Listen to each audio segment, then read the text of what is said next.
Assalamualaikum and a very good afternoon to everyone. Welcome to today's webinar titled Construction Payment Dispute and Resolution. First, let me introduce myself. My name is Intan Maisara binti Mazalain and my partner for today, Nur Aina Faika binti Takta Akramin. student from USM Quantity Surveying course. We will be responsible for hosting this webinar for today. Before starting, we are glad to welcome the founder and director of CIPAAct Solution, also an adjudicator for construction payment dispute, Mr. Vincent Lim, followed by the speaker for today, Mr. Man Chun and Mr. Derek Ong. Thank you for accepting our invitation to give a talk about this topic today. Also, we would like to welcome all the participants from construction industry and universities for attending today's webinar. Before we get started, just a little housekeeping. Please make sure your microphone is being muted to avoid any distraction. And if you have any question during the presentation, please type them into the chat box in your control panel. Or you can unmute your mic. I will bring them up during the Q&A session at the end of today's presentation.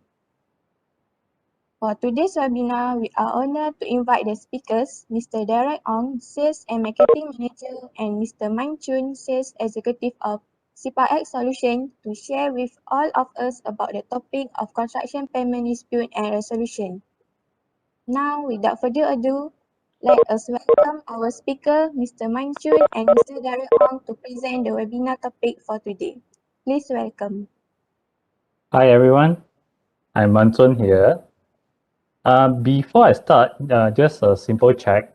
Derek, is my voice, my audio okay? Okay. Okay. All right, great. And I'll share my screen now.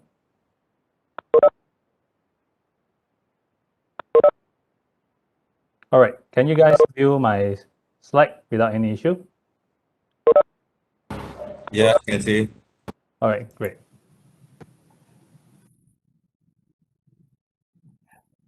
Oh, sorry, I was muted. Yeah, all good, mentioned. All right, thank you very much. Yeah, so I would like to thank everyone for coming. And this is my first time using this WebEx, so I would like to apologize if there's any issue, but I'll try my best to present this. All right, so as mentioned, before that, thank you, Ms. Intan, and thank you, Ms. Aina, for the welcoming speech. All right, so same thing as mentioned by them. If you got any questions, feel free to type inside the chat box. Later on, that we will probably pick some question and we will try our best to answer it as best as we can. All right, so if you can see at this is actually our flyer here. You can see that we have webinar every Wednesday, but just for you guys, today we are doing this on Monday. But of course, every Wednesday we also have it. If in the future you got friends, families, or anyone, even you yourself, would like to have a refreshment course and would like to know better, feel free to contact us and join us. All right. And from here, you can see our company name is CIPAAct Solutions Sdn Bhd. Some people will ask, hey, your company, is it a government firm or is it related to the government? The answer is no, yeah. We are a private company. It is not a company from the government. You have to understand that CIPAAct is an act. It's like a law for the construction industry. We are a private firm that is specialized in this act. So let's say you are facing any construction payment dispute. We are there to help you, and we are the expert in the sense of taking up your case under CIPA proceeding. All right. So we have been giving up this webinar, or before this even before the pandemic, seminar every Wednesday, 2 to 4 o'clock for free. Again, do invite your friends to join us in the future, yeah? So today's topic, as mentioned by Intan and Aina, is construction payment disputes and resolution. And I believe most of you guys here are construction industry related. Even me myself, I'm actually a QS-based student last time, but now I'm doing this lah. So for you guys who are in the QS industry or in the construction industry, it's good for you to learn what is adjudication and what are some of the dispute resolution. I'm sure maybe you've heard about arbitration, litigation, what are all these? So we will go into further details. And if you look at this slide here, you can see there's this picture. It looks like an abandoned project. And lower there, you can see this old man having this massive headache. So what is going on? Probably because of late payment, underpayment, and worst of all, non-payment. So what do you do when you're unable to collect the construction payment on time? I am not sure about you guys, what do you guys plan to do? But our client here, most of our client, they will go for negotiation. Contractor, they normally give out a huge discount just so that the employer will pay them, just so they have a better cash flow. And of course, they would like to maintain a good relationship between the client and them. So what about when you ask for a negotiation here, probably through WhatsApp? Sometimes they don't respond to you. They read your message, they don't reply to you. In other words, they blue tick you lah. They blue tick you or they ghost you. And when you try to speak to them here through phone call, you call them and they don't pick up your call. And worst of all, they may even block your phone call. They block you. So, and you may try to send reminder letters. The next step you might know is, send reminder letters to them. Send them letters, all right? So you send them letters one after another, but there's no reply at all. A lot of contractors, I believe, they have gone through this stage of negotiation. So what happened here when negotiation, it don't work? All right, most of them here, most of the contractors, they may have gone to the court. And when you go to the court, you take up a case, the process, it is called litigation. And of course, as I mentioned just now, there are other platforms. It is called arbitration. Arbitration, there are many types of arbitration here. There can be in arbitration in the sports, in the medical, and a lot more. But what we are talking about today is arbitration in construction. There is a specialized body in Malaysia here, whereby the government actually give them the authorization to run all these cases out of the court. So this body here is called AIAC, Asian International Arbitration Center. So AIAC here will run the case, and this body is recognized by the court. And what is this new CIPAAct 2012? All right. Although the name of this act is 2012, but please take note here, everyone. It was effective since 15 April 2014. If you have a contract and you signed it before 15 April 2014, then unfortunately, you cannot take up your case under CIPA. But of course, you can always go for litigation to the court. So how will CIPAAct help, or how will CIPAAct affect you? If you are planning to work in the construction industry, or if you are already in the construction industry, it will definitely affect you. And how does CIPAAct work? Well, CIPAAct, I would say, is one of the dispute resolution that provides a simple, fast, cheap, and a private solution for your payment collection. Again, it is simpler, and it is cheaper, and it is a faster way to help you to resolve the construction payment dispute if you compare it to litigation and also arbitration. And then it is a private solution. So what does it mean? It means that when you take up your case, CIPA proceeding here, it will not be recorded under CITOS, Ramsey, Experian, and so on, the other platforms. So some of the employer or some of the client, they may afraid, when they do a background search on the company, they found that, so many legal cases, and they know they might not be able to pay on time. So what they do is they might award the job to another company because they are worried that you might take up a case on them. But because this is private, all right, you are protected in the sense you will not lose the job, they will not be able to search it up. But after this presentation, you should be able to understand the construction culture and payment risk, and then you will also be able to identify the construction payment problems, what are their impacts, what are some of the resolutions. You will also be able to understand CIPA and describe, hopefully, you can describe some of the CIPA's key features at the end of this webinar. And ultimately, if let's say you have some client, you have some people who, some people who have some payment dispute, you will be able to help them to conduct a payment recovery through CIPA proceeding. All right, let's move on. Construction payment dispute and resolution through CIPAAct. So when we talk about CIPAAct, so what does CIPAAct stand for? C stands for construction, I is for industry, P is for payment, CIP. So from the first three words itself here, we will be able to know that this act is specifically for the construction industry. And it is related to payment. And the A at the back is stand for adjudication. When we talk about legal platform, I mentioned litigation. I also mentioned arbitration. So this is another platform in which the process is called adjudication. And this whole CIPA is an act. Again, the act is called CIPAAct 2012, but it was effective on 15 April 2014. So if your contract is signed before this date, you will not be able to take up the case under adjudication or under CIPA. Oh, I believe everybody here loves this picture. Cash flow. We say that it is the lifeblood of the construction industry. So let's take an example in a human body here, a young man. So in this young man, the lifeblood of this young man, of course, it flows smoothly. He's a healthy young man.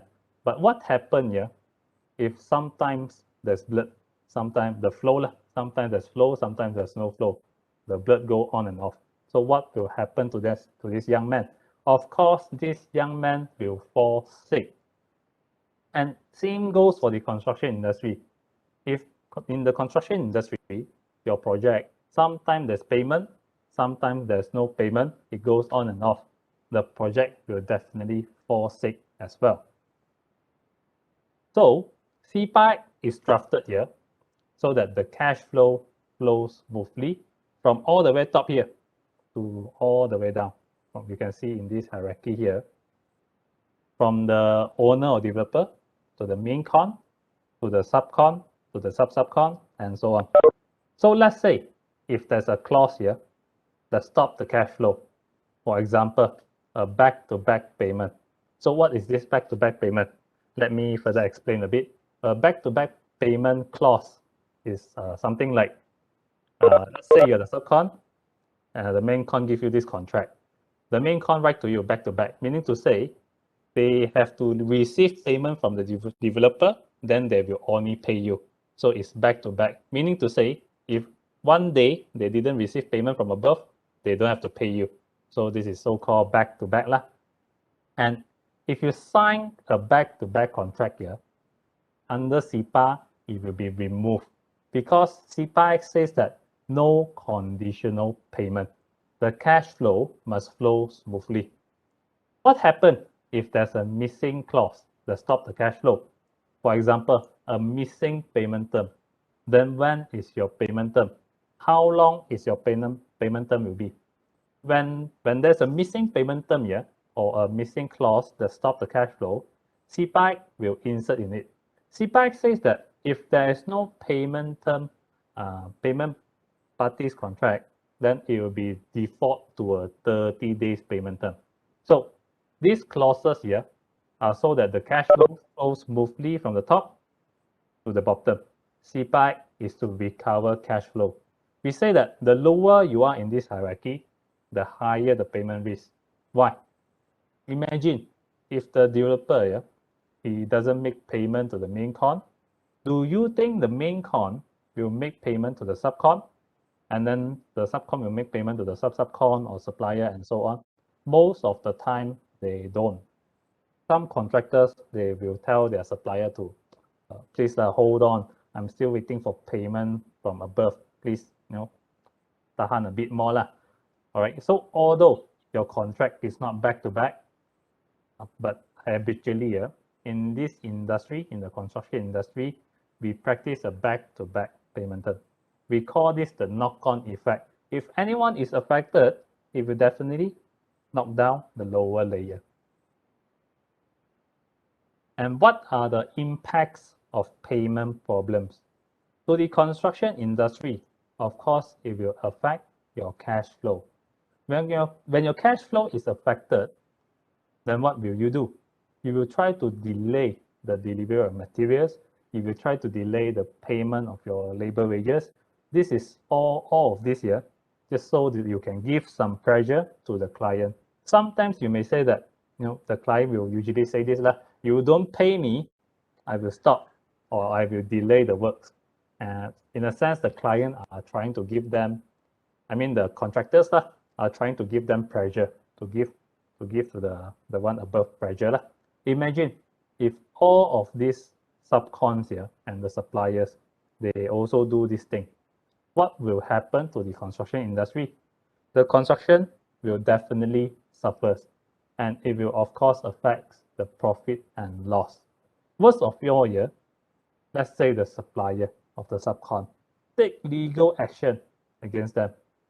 And because there's delay in payment, and if they don't have a good cash flow, their company will definitely suffer.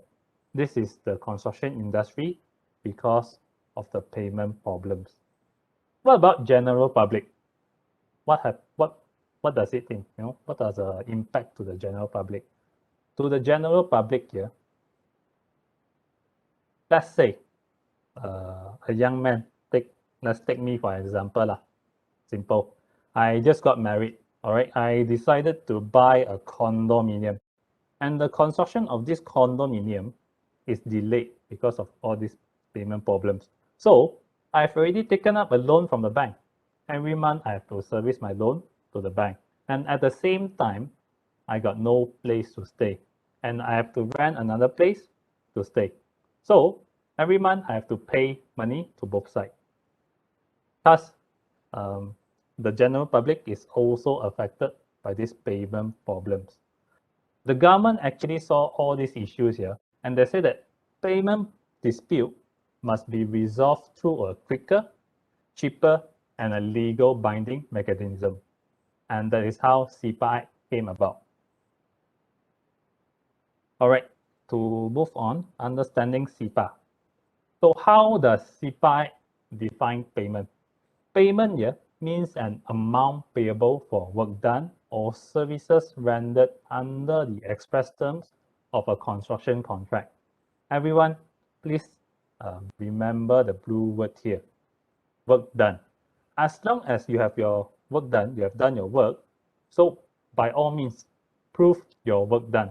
Sometimes you may be lacking a lot of documents, so the questions that we throw back to you, do you have work done? If you have work done, prove that you have done your work and you will be entitled for payment. That is how CIPA define payment. Work done, yeah, the blue words here.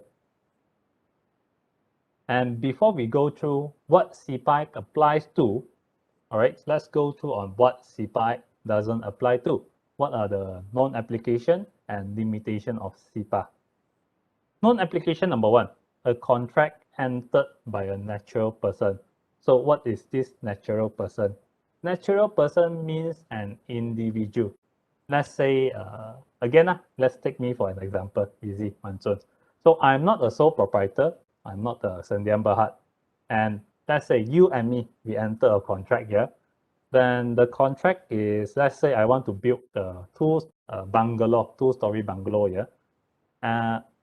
For any building less than 4-story high. So in my case, it's a 2-story bungalow, and it is wholly intended for his occupation.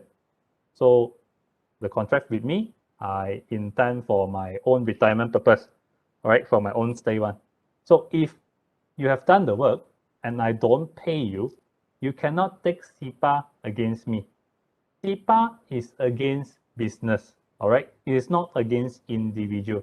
However, the very same contract on you and me here, and the very same 2-story bungalows, instead of for my own stay for my retirement purpose here, I change it. I change it for a business purpose. Let's say I want to use it as a kindergarten. Then you can take CIPA against me. I want you to understand here, you have to fulfill all three criteria, then only you cannot take CIPA against that person. All right, the first one is a natural person and any building less than 4 story and wholly intended for his own occupation. So let's say any one of these criteria is not fulfilled, then you can take CIPA against that person. All right, if you still don't understand, don't worry. Later on, you can ask and we will clarify it for you. And what is the known application number 2? It is a first schedule of government contract under A, urgent without delay contracts. For example, natural disaster, flood, ground subsidence, fire, and other emergency or unforeseen circumstances that are life-saving. So, for example, you need to build hospital. At that time, COVID is very serious. So, if let's say you enter a contract with the government saying that you need to build a bed space for COVID-19 purpose. So if the government doesn't pay you on time or the government doesn't pay you, then you cannot take CIPA against the government under this kind of contract. It is because when you get a decision after 5 months here, you have the right to stop your works. And because this is urgent and it is related to life saving, life are affected when you stop works. So the government says that you cannot take CIPA against them under this kind of project, under this kind of contract. And what kind of other contract? B, contract related to national security. For example, military and police facilities, military bases and camps, prison, detention camps, or power and water plant. So if your contract is under one of these kinds of contract, then unfortunately, you also cannot take CIPA against the government. I would like to make it clear here. If you have a direct contract with the government and it is fall under this, one of these two categories, then you cannot take CIPA against the government. But if you are a subcon, all right, and your client is the main con, the contract is under this kind of first schedule of government contract.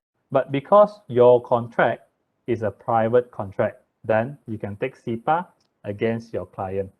Next, there is of course also limitation for you to take up your case under CIPA.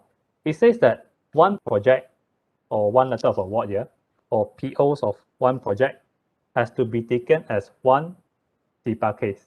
You cannot combine all of them and become one because CIPA is a faster platform which you can actually get the decision delivered in 5 months. It is for simple cases. If you have the same client, same project site, but two different scope of works. Let's take an example here. One for wall finishes and another for ceiling finishes. So if they don't pay you, can you combine these two into one case? Well, if you have separate claims, separate certificate, separate payment, then it will be two cases. You cannot combine them as one. Some suppliers, they have the same client, but few different project sites, one in Rawang, one in Johor, one somewhere lah. Then you cannot combine together. Even if the client owe to the supplier in different, the same client, different project sites, then you cannot combine them together. The answer is no, you cannot combine them together. And lastly here, Limitation Act is applied to CIPA. So what is this? You may wonder that maybe not applicable to you yet, but in the future when you work, why do we need to keep our income tax receipt for 6 years? This is because of Limitation Act. It says that 6 years here, starting from the last claim or the disputes, if both parties kept silent, then it is deemed that both parties are not interested in the payment anymore. I would advise in the future, if you have a dispute, please don't wait for 6 years. Then only you decide to take up a case. And of course, there is a way to extend this Limitation Act.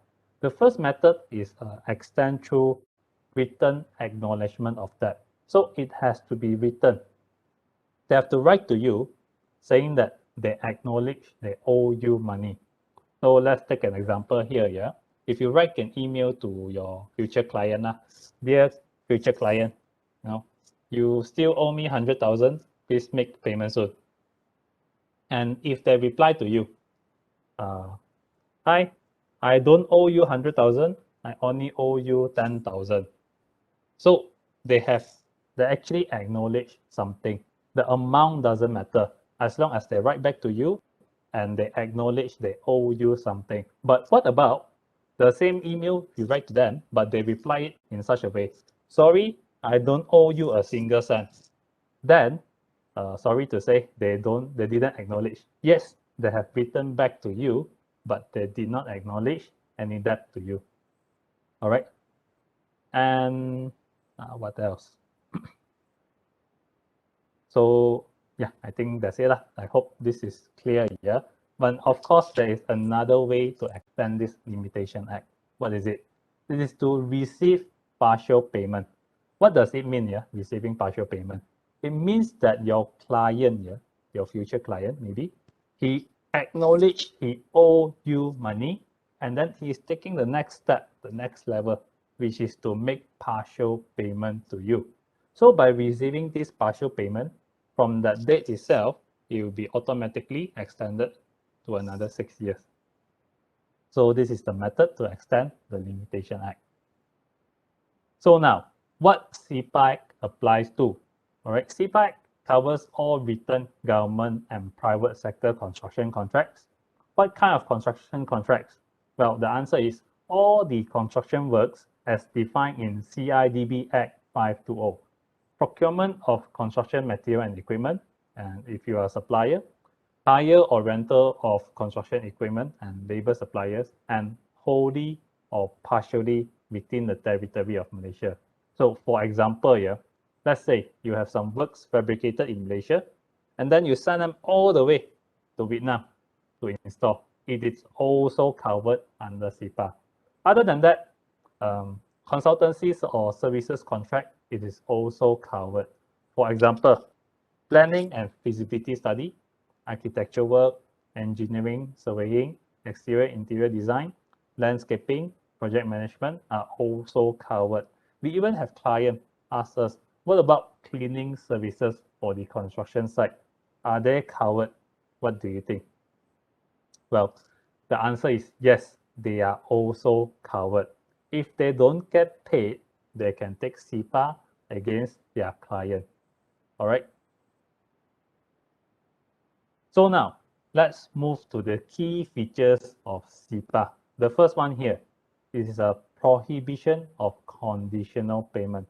So remember I mentioned earlier, any clauses that stop cash flow, CIPAAct will remove it. So this is the one I'm talking about, one of the key feature here.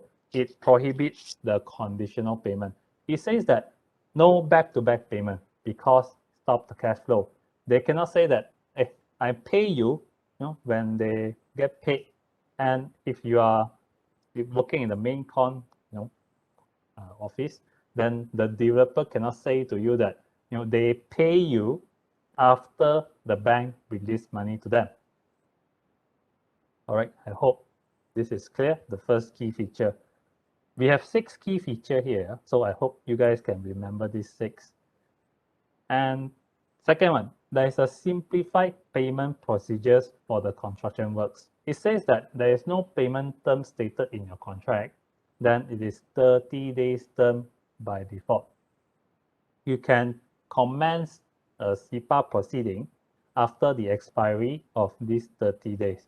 However, if you have signed in your contract a 90 days payment term or a 45 days payment term, then you can only proceed with CIPA after the 90 days or 45 days, depending on what is written in your contract.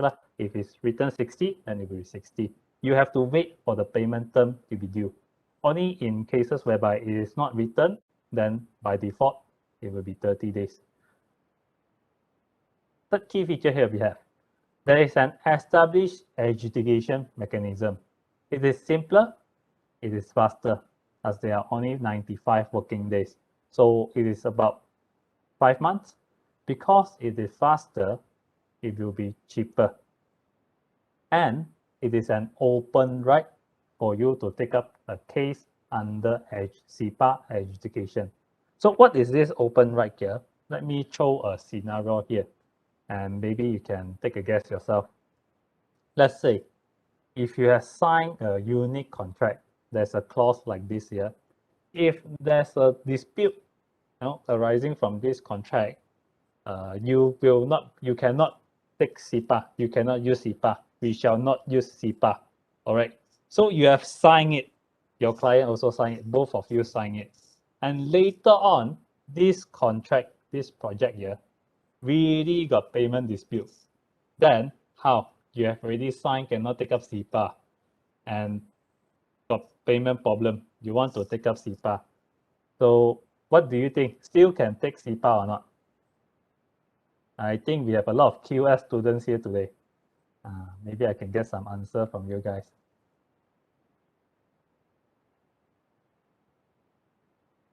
I'm not so good in using this, so I'm not sure where to find the chat box. Derek, do you see any chat box there? There's a on my screen. It's on the lower right. There's a chat. Oh, I can see Mr. Vincent say can. Maybe a simple one. If you type 1 means you can still take up CIPA. If you type 2, then cannot. What do you guys think? We got a lot of students here. I'm sure you can give some wild guesses. Okay, I can see Miss Aina put 1. Miss Lee Hongming also put 1. All right, a lot of people put 1. Good. I can see very good. All right, great. Thank you for your answer. Yes. Very good students here. Yes, the answer is yes, you can still take up. But why? Why you have signed this contract here, but still can take up CIPA when you have already agreed? I want you to understand here, when these two contradicts, all right, one is you sign yourself with the client. Another, this CIPA is actually from the parliament, by the Malaysia Parliament. So when it contradicts, which one will take effect? Of course, the answer is the parliament. So the act will prevail. In this case, you will be able to take CIPA against your client, even if you have signed this, this kind of clause, this kind of contract.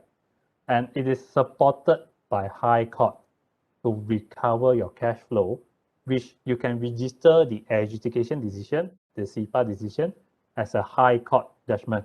Later on, I believe Derek will further mention on this, so don't worry. Part 1 here, you can collect your payment after awarded. Of course, you can collect from your client, but also the principal. So who is this principal?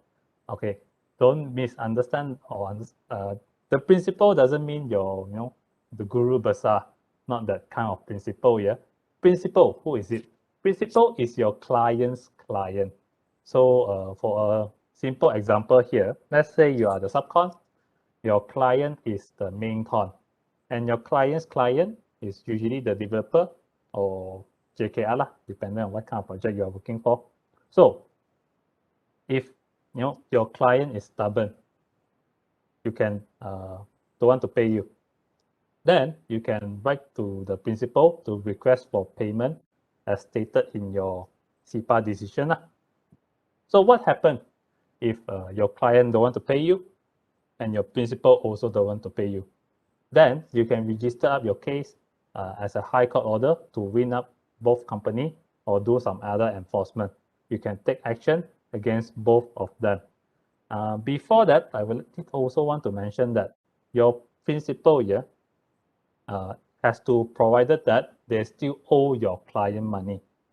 Then only they are required to pay you, because it is not fair for them also to pay twice. All right. So remember the first schedule I mentioned earlier. When you CIPA your main con, if it's under the first schedule of government contract here, if you CIPA your main con, can you claim from the government later? The answer under these circumstances is no. Normally we say that you can claim from the principal, but under this kind of project, you cannot claim from your principal.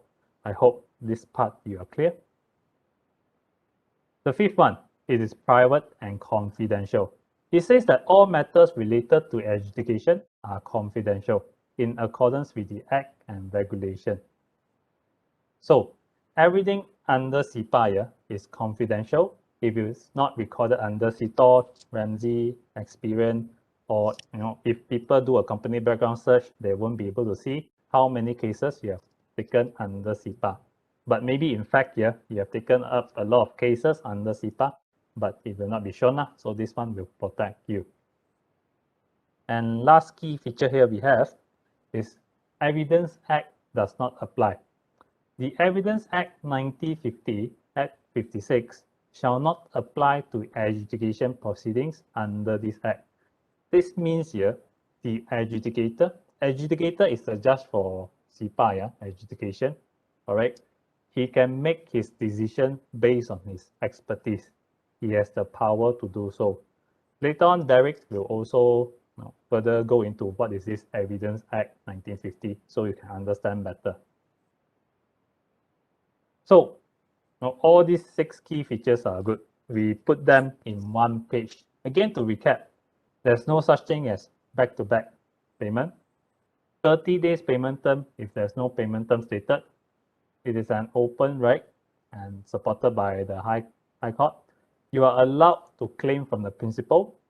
It is private and confidential. And lastly, Evidence Act does not apply. So what do you think? Is the Act good or not? And what are the success rate and what's the procedures of this CIPA, CIPA Act 2012, if it's so good? All right, if the Act is really so good, then it should be very helpful to contractors and subcons, correct? And what is the success rate of this Act?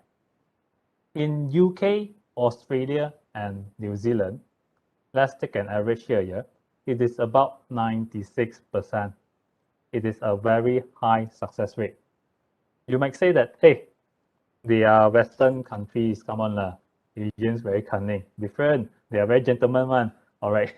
So let's take our neighbor here, Singapore. What about Singapore? You see, 76% success rate only. What is this? All right, hold on. Let me explain. 76% here means for the case to start from the beginning until the end, until they get the CIPA decision, adjudication decision. It contributes about 76% out of the 100. But what about those who have started and halfway they withdrew? Why? Because they managed to get a settlement out of the court. It is 20% out of 100%. So Singapore they break down their data here. And what settlement means? What does it mean? It means that they come out and they negotiate, and in the end they probably manage to get the money, so they withdraw the case. So the client, both of them managed to come to an agreement, come to a term, payment term, and get back their payment and close case. So they withdrew the case. So in that case here, the problem is actually also resolved. And if you add it up, 76 plus 20, it is still a 96% success rate, which is a very high percentage as well. And what about Malaysia? All right. So for the period of April 2014 to April 2017, well, of course, we know it's a bit back. The date is a bit few years back, but we are still looking for new data. But because, as I mentioned, it is a private solution, so there is not much data released by the AIAC. It is 89% success rate with a 7% settlement. If you add it up, it is also 96% success rate as well. And we in CPAC solution here, we believe that the percentage of settlement has already increased. And in the long run, we believe we will be like Singapore, up to 20% or even higher. Because the more people know about CIPA, the healthier the construction industry is going to be. So let's say, let me put it this way. I'm a very bad main con. I bully 10 subcons now. Bully. I fight. Now got one day subcon. He he takes CIPA against me because I bully him. I don't want to pay payment to him. And I do not know what is it. So I fight through the case, and in the end, I lost the case. Then the second one, the first one told the second one, of course, say, hey, I win my CIPA already. You go CIPA him also. So the second one also come to CIPA me. All right, so I may want to settle to save my cost, because I don't want to pay for the adjudicator cost, the claim consultant for cost, the interest, and many other costs that involved in this thing.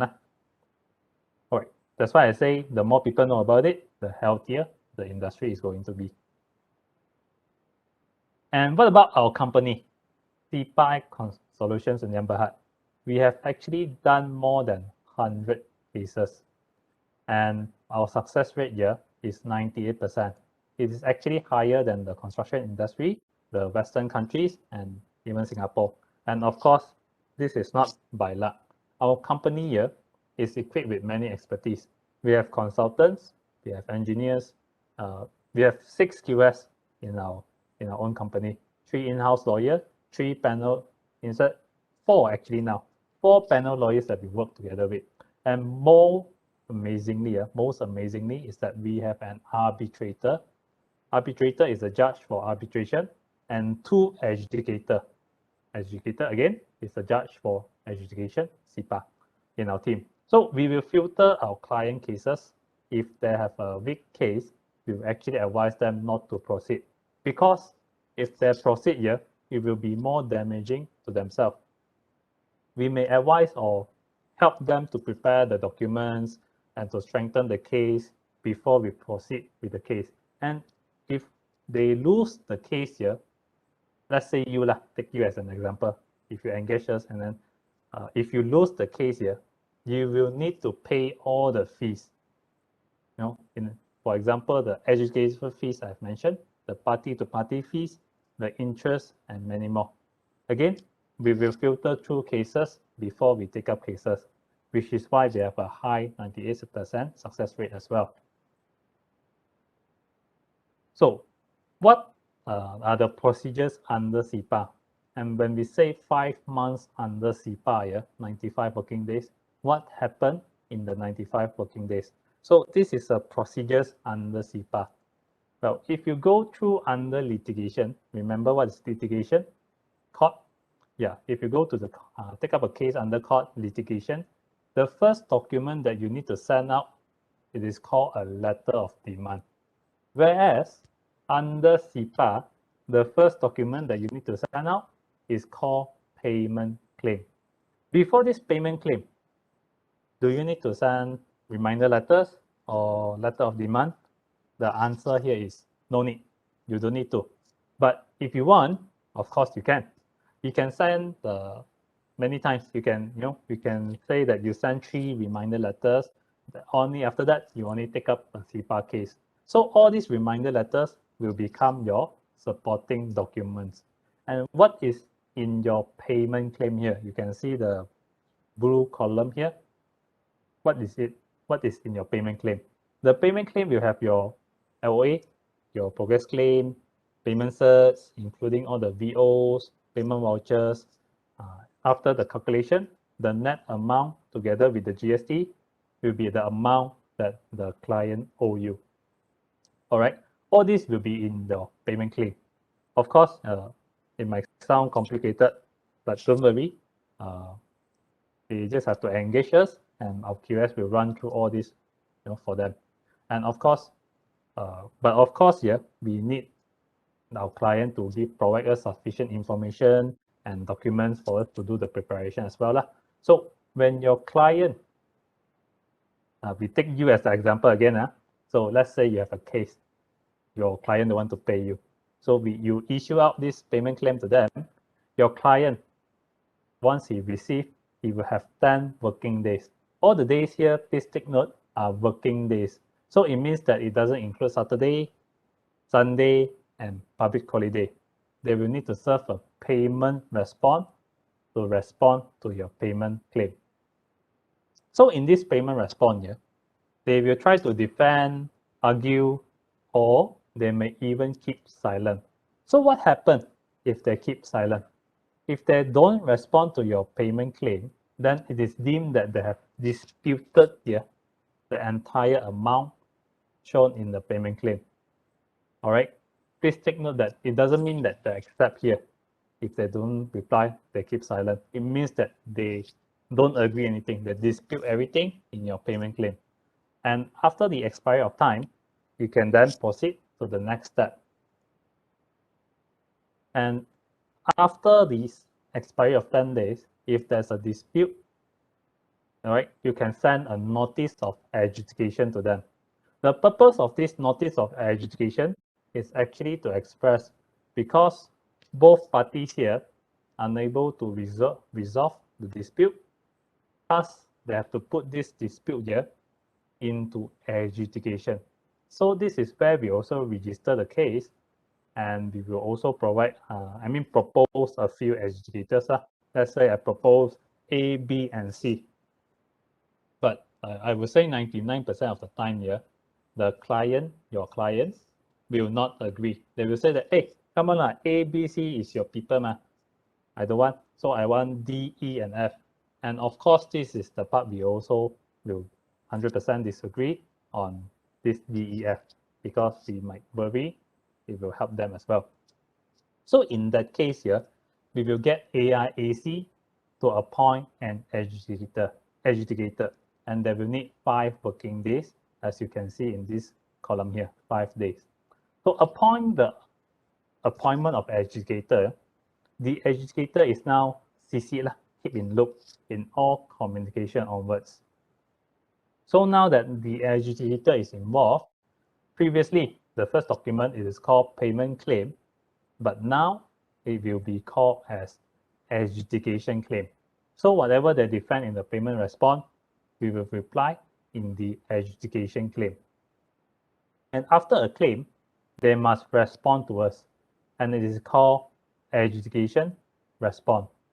They will also have 10 working days, and again, they will fight and argue. And finally, you have this final 5 working days to reply to their adjudication response. It is called adjudication reply. This is a very important day. If in the future you have such a case, don't go for holiday, don't go for cuti Malaysia, because 5 working days is only 1 week time, and it is a very short period of time. We do not know, what kind of documents they will send. So their lawyer here may come up with this concept. If you cannot convince them, you confuse them. Yeah, so they may send you a few bundles of documents, a few boxes, so many, you cannot finish them. And you will only have 5 working days to go through it and to reply. So in these 5 working days here, usually if there's a need, we will meet with our client, go through point by point with our client to discuss on it. And after the 5 working days here, it is the last 45 working days for the adjudicator to make decision. If this adjudicator needs more clarity, he will give direction within this period of time. So if you add it up, I'm sure you guys is good in mathematics. All right, if you add it up, 10, 10, 5, 25, another 10, 10, 5, another 25. So 25, 25 is 50. 50 plus the last 45 is 95 working days. So what about this 1 day at the front? All right, this 1 day at the front is actually not just 1 day. That is the time that you pass the document to us. We need time to draft this payment claim. So this preparation of the payment claim may take 2 to 4 weeks, depending on how well the client's documentation is and how well the response is from the client, so that we can draft this payment claim. All right, this is the end of my part. So far, I hope you guys still following.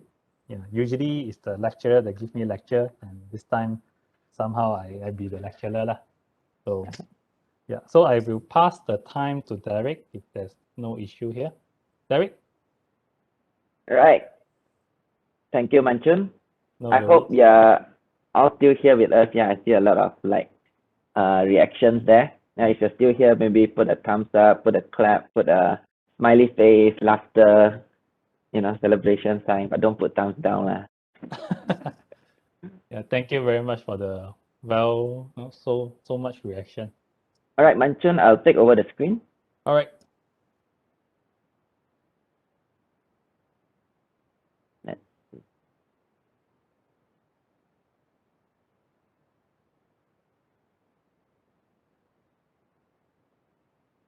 Do you see my screen? It's loading. Yep, I can see your screen. Alternative dispute resolution, right? Correct. Okay, let me just rearrange the video and so on.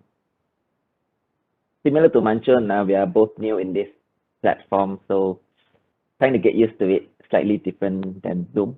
But of course, because we have good amount of participants, right? So this platform, at least it caters more than 100. Okay, so without further ado, I'll proceed. I hope you guys understand what CIPA is in more detail. Now I'll bring you through the different platforms that you can take up your case apart from CIPA. All right, so what are the other platforms? Manchun talked about it earlier. Litigation, there is also arbitration, right? So yeah, before we even go there, there is something that we call mediation. Okay, what is mediation? Mediation is getting a third party to speak to your client, okay, on behalf of you. Let's say you are a subcon, okay, you work with the consultant, you work with the main con. You know this consultant, and you know the consultant is very close with the main con. But you and the main con, relationship turns sour because you keep arguing, talk about money, then they get angry, to a point that both of you don't want to talk. Every time you talk, it's an argument, right? So what you do is you get this consultant to speak on your behalf. For example, hey, consultant, you see lah, my worker here, no gaji, and they all mengamuk, no gaji, don't want to work. They're going to stop work. You see, if the main con don't pay us, we can't pay them, they're not going to work, and the work will not finish on time. And that means the project will be delayed. The developer will incur LAD, liquidated ascertained damage, to the main con, and the main con will LAD the subcon. So it's not going to be good. Okay, why don't you speak to the main con so that the main con makes some payment out of the 500,000 that you owe us? Probably fine. You give us half the amount so that we can pay them and work can continue, right? So if you see here, it is a very informal process, and it is only workable if there is genuine willingness to settle the dispute, right? If both parties agree, you probably come to a compromise. Instead of full 500,000, you ask for 250, 300, okay? And that could be paid in 2 weeks, okay? It's voluntary by agreement, right? Of course, you can try this method. It may work, it may not work, okay? But if it does not work, then no choice, you have to bring your case to the court. Okay? And we talk about court. When we bring up a case to the court, I sue you, you sue me, you have heard it enough. The process is called litigation. Litigation is a legal term, okay? Of course, each platform has its advantages and disadvantages. The advantage of litigation is, number one, it is an open right. What is open right? Manchun talked about open right, about CIPA, right? The right is given to you to take up a case in the court. You don't need to spell in your contract, if there is a dispute, we can go to the court. You don't need that clause. You can. The right is given to you. Okay, similar with CIPA. So that is an advantage. Okay, another advantage in the court is the judge's fee. You don't have to pay. It's free. Okay, it is covered by our tax, so on and so forth. You pay a lawyer, they pay their lawyer. The middleman, the judge who gives the decision, he is doing his work. He has his salary, but you don't have to pay. Okay, that is another advantage, the good part. But the bad part, the disadvantage is because you did not pay, you cannot appoint a judge.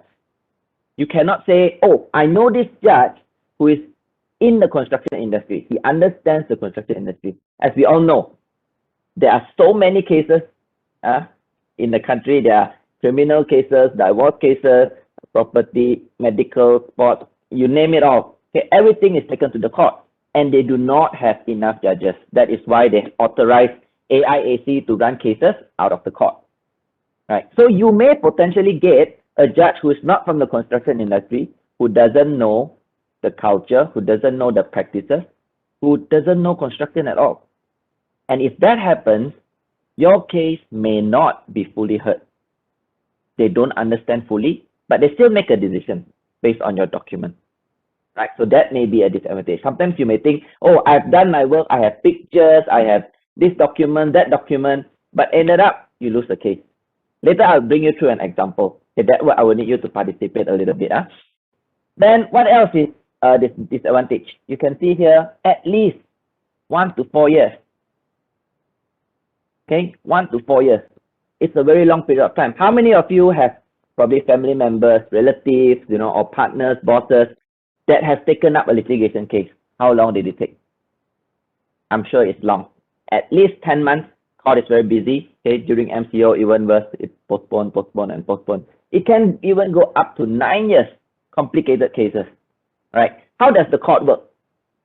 The first day is called a case management day, whereby both parties attend, the judge will fix a date for the next hearing. This is where he listens to both parties. So judges are very busy again, schedules are always full. He checks his logbook. Oh, January, fully booked, obviously.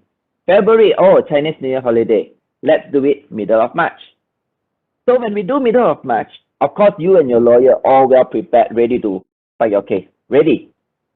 Ended up, oh, they give excuses. Oh, my family, under quarantine lah, COVID lah. Give excuses. Okay? And to the judge, it is not fair to make a decision based on listening to one side of the story. So, case postponed. How? Then he checked his logbook again. April, I'm fully booked. May, there is Raya holiday, so on and so forth. Let's do it end of June. Half a year has passed, but your case has not even started. Is that a good thing? See, you have been there. Your lawyer was there. They have done all the work. Do you have to pay your lawyer? Yes. And you ask your lawyer, how long more will this drag? Your lawyer cannot answer you. Okay. How much more will you charge me? I will charge you when the time comes. So it's very difficult for you to budget your time and your resources. Okay. So that is another disadvantage. It is a very long period of time, and therefore it is expensive. All right. So the next disadvantage is Evidence Act applied. Okay, Evidence Act. Sorry, there's something about annotate that pops up. Okay, anyway. When we talk about Evidence Act, Manchun mentioned under CIPA, Evidence Act does not apply. Okay, what is Evidence Act? Evidence Act is you make a decision based on evidence, black and white, proof. Everything you say must be proven strongly. Okay. For example, let's say sometimes, you have documents A, documents B, documents C. You can kind of conclude that work is done, understanding the culture, okay, understanding the industry. But because Evidence Act applies, this one cannot fully prove, this one cannot fully prove, this one cannot fully prove. So this judge cannot just take everything and make a decision that says it is work done. Because he has to follow this Evidence Act. He has a rule to follow. Whereas under CIPA, when Evidence Act does not apply, okay, the adjudicator, the judge of CIPA, can actually conclude all this, take it together, and even without full solid proof, he has the authority to make decisions. I'll give you an example. Okay, this is where I need your help. Let's take it as we are one big company of 100 and how many people do we have? Let's see, 149 people. Okay, we are one big company, and now we have a case against our client who did not pay us. We want to bring this case to the court. All right, so we bring this case to the court. Now, for the first 50% of work, we have sent, okay, let's say each progress claim is 10%. First one, we have done the work, we send our claim, we receive the cert, we receive payment. Same goes 20, 30, 40, 50. We have done the work, we have sent the claim, they certified, and they paid. No problem. Problem comes when it's 60%. We have done the extra 10%. They didn't want to pay us, so they won't certify. Okay, so you did not receive payment. You continue working to 70%. You send your progress claim. They did not certify again, and they did not pay. You continue and you stop work at 80%. Now, you want to bring your case to the court to claim that extra 30%. What documents can you show to the court that you have done 80% of work, not 50%? Okay, let me see your answers. Okay, we are a team, no right or wrong. So throw your answers in the chat.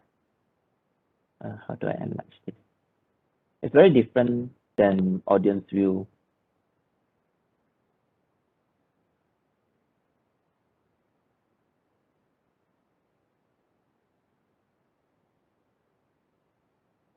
Any documents that we can show? Okay, open the chat already. Anyone wants to? Okay, there is payment certified by the QS. There is drawings by Vincent. Okay, so Hokan actually say payment cert. Yes, they certify up to 50% only, and they have made the payment. 60, 70, 80, because they don't want to pay you, they don't want to certify. All right, so now how else can you prove that you have done 80% of work? Come on, guys, all the QS. How can you prove your work done? Work program, pictures on site, all right? What else? Actual site condition, alibi,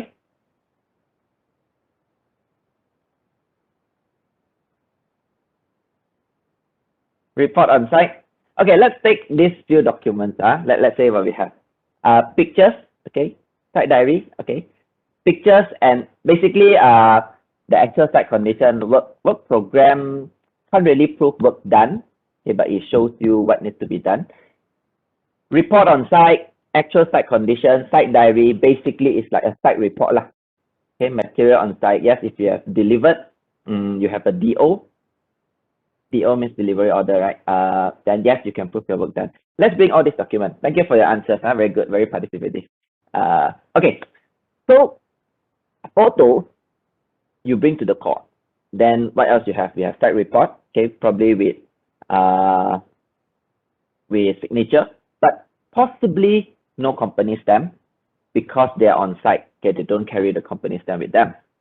Okay, then RFI, request for inspection document. Yeah, but if they don't respond, that kind of thing. Okay, let's say still same. Let's say they have you have done the inspection and you have a site report. You know, progress report, anything on site to prove your work done. Okay, but the problem is it was signed without a company stamp. Then the third one, probably you say, yeah, I've done my work, therefore I submit my claim as according to the contract. So these three documents we bring to the court. Now, their lawyer are trained to argue everything, dispute everything. So photos, they will argue, clearly these photos are 50% of work. How can you say it's 80%? It is very subjective. Right? And this judge, not from the construction industry, he doesn't know.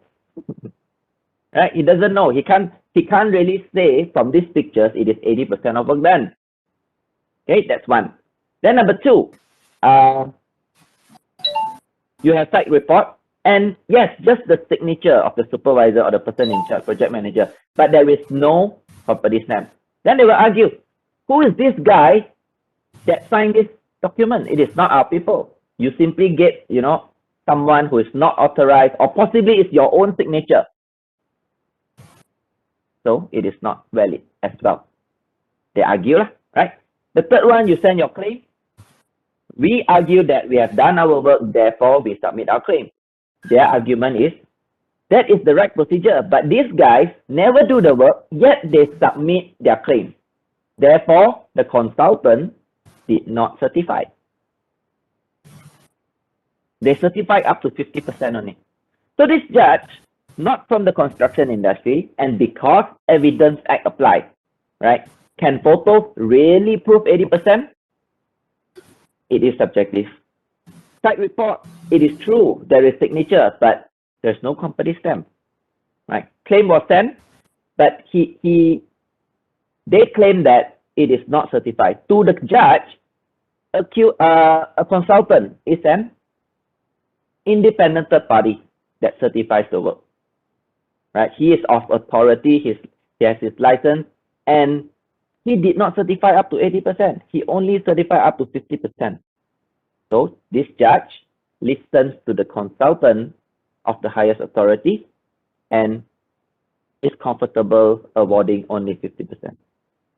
So although you thought you have these documents, you are strong, you may end up losing the case because Evidence Act apply, and also because the judge may not be from the construction industry. Okay, so this is one disadvantage. I would say the court is never the best platform to take up a construction case. Okay, unless like you can't go for CIPA, you can't go for arbitration, then yes, this is the last resort.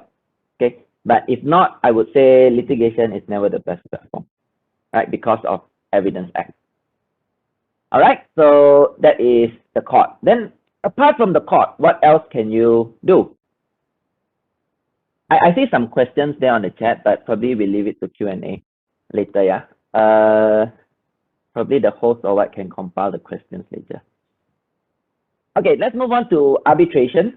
The next platform, this is, as mentioned by Manchun, it is by AIAC, Asian International Arbitration Center, an authorized body that run cases out of the court.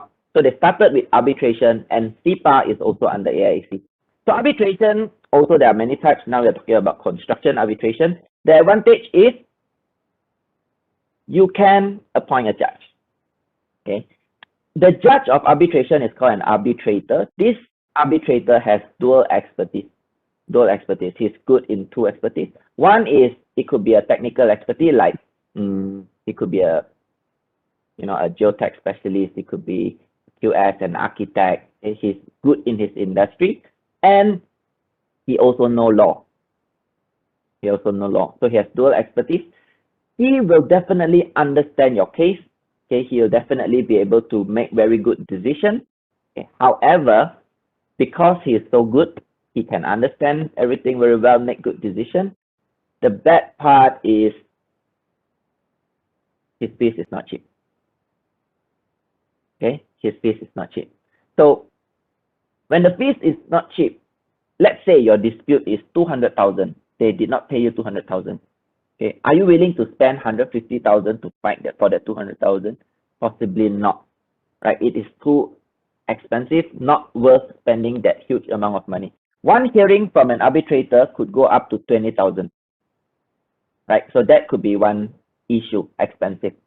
Okay, but if your case, let's say the dispute is 1 million, 20 million, yes, arbitration is the best platform. Go for it. It's worth spending the money. Okay. One more disadvantage of arbitration is it is not an open right. CIPA is open right. Court is open right. Arbitration is not an open right. Therefore, you need a clause like this in your contract. If there is a dispute arising from this contract, we shall resolve it through arbitration at AIAC, language in English, blah, blah, blah, blah. Okay, you need something like that. So now when you check your contract, there is no arbitration clause. Then you want your client to, you want to go for arbitration. You ask your client, hey client, can you sign this new agreement? What's this new agreement about? Oh, nothing, like it's just an arbitration clause to protect both of us. Do you think he will sign? He will definitely not sign. Right? So when you have things like that, basically what it means that if from the start you do not have an arbitration clause, you cannot go for arbitration. Okay, but if you have it and if your amount is big enough, I would say it's a good platform. Okay, and you can see here another disadvantage is it takes at least 2 years. Okay, reason is because a lot of big complicated cases go for arbitration. If it's very straightforward, very small amount, they don't want to go for arbitration because of the cost, and that's why it's, in general, it takes up more than 2 years. But let's say if there are some people who still want to go for arbitration, although it's a very simple, straightforward case, they can go for arbitration, and the arbitrator can actually say, oh, this is a very straightforward case. I can give a decision in 9 months, 6 months, possible. Okay, but why is it in general more than 2 years? Because big complicated cases go into arbitration. Okay. I saw a question I think is quite relevant. For small amount disputes, just a few thousand, usually which dispute resolution is most preferred? Depends on how small. Okay. If the amount is less than 50,000, basically, even if you win your case and if they're still stubborn, they don't want to pay, right? You can't do much on the company. You can't wind up the company. You can't close down the company. So, but if the amount is between more than 50,000, then I would say the better platform would be either litigation or CIPAAct. Arbitration is too expensive, right? Or sometimes when the amount is below 50,000, we would, and just try to scare them with a notice of payment or letter of demand. If they respond, they call you to settle, hey bro, don't sue me lah, let's settle, then great. Okay, but if not, to really take up a case to spend, let's say if you have 20,000 you want to claim, you spend 15,000 to fight your 20,000, again, is it worth it?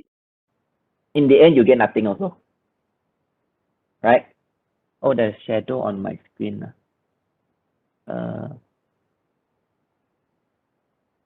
Sorry, where's the shadow? Is it better now?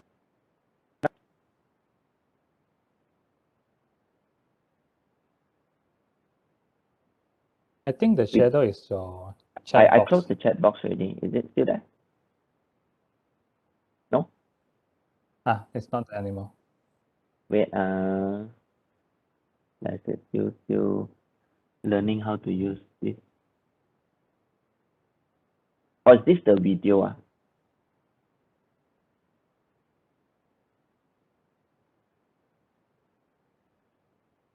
But previously I don't have this issue. Maybe I'll just share my screen again. Also, all this while there's shadow there.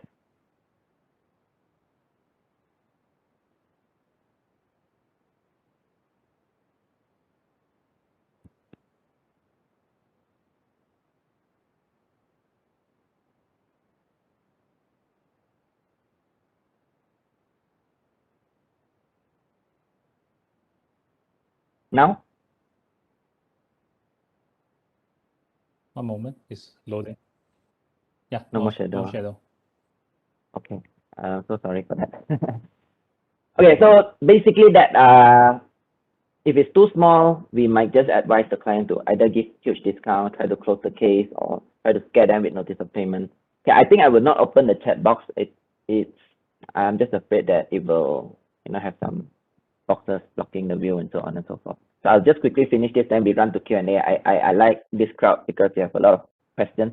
Okay, the next platform or the last platform that we're going to say is adjudication. Again, adjudication is the legal term for CIPA. Okay. The advantage is you can appoint a judge. Okay, you can appoint a judge. The judge of adjudication is called an adjudicator. An adjudicator has dual expertise also, similar to arbitration, right? So the expertise that they have is, number one, he still has to be an expert in his field. Let's say he's a QS, similar. Okay, and another one would be, what is this? Do you see shadow now? Now, yes? Yeah, I can see There is the this shadow. Pop up that disturbs me. Now, still got? No more. I hope this is okay.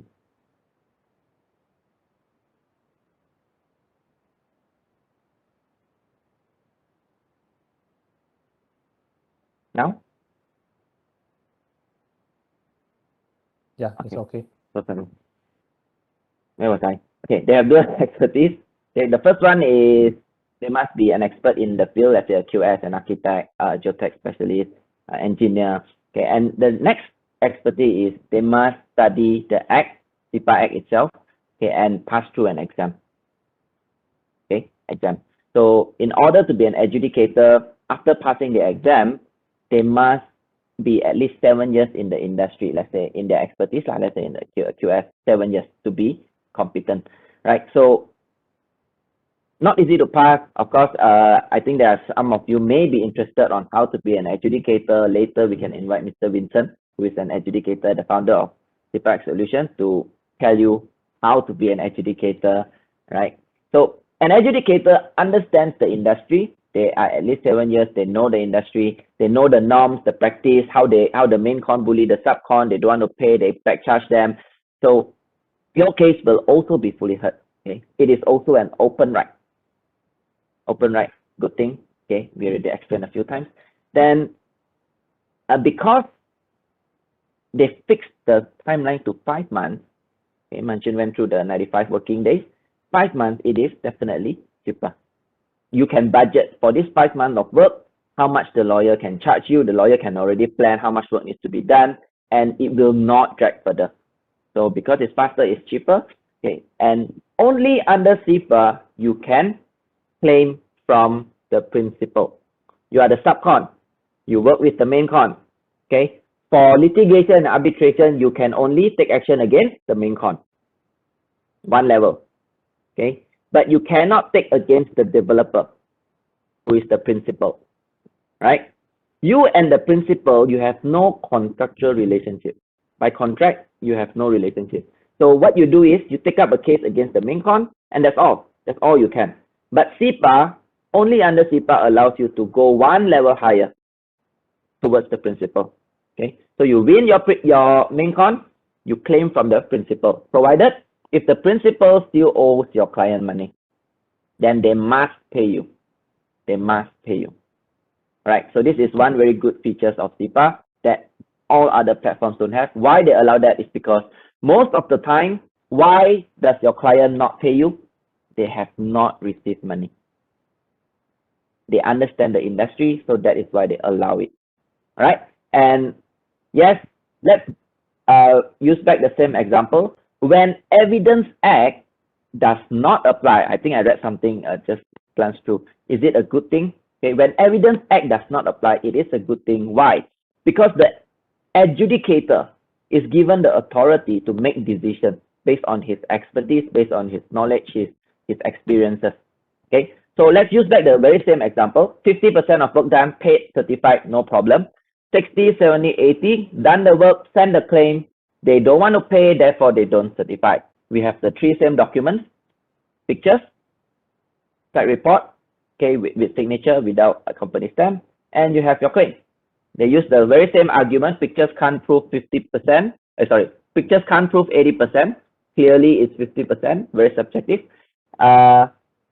Photos, they say, site report, they say, don't know whose signature is that. And claim, they say, you never do the work, but you simply claim, therefore, the consultant did not certify. Okay. So the adjudicator, number one, he is from the industry. He understands the pictures better. He would get the percentage slightly better than a judge who is not from the construction industry by pictures. Okay. Then the next part is the site report. Yes, can't really prove, but it is still a supporting document. Why is this pop-up keep coming up? I didn't press anything. Okay. And the third one would be the claim. Okay, so they use the same argument, but now because the adjudicator is from the industry, they know the consultant actually receives green light from probably the main con. When the main con doesn't want to pay, they actually stop the consultant from certifying because he knows he's from this industry, right? So now, the adjudicator also knows the contract, the standard contract. Let's say PAM contract. If you claim, he will say something like this now. If you claim that the claimant is like us, okay? We took up a case.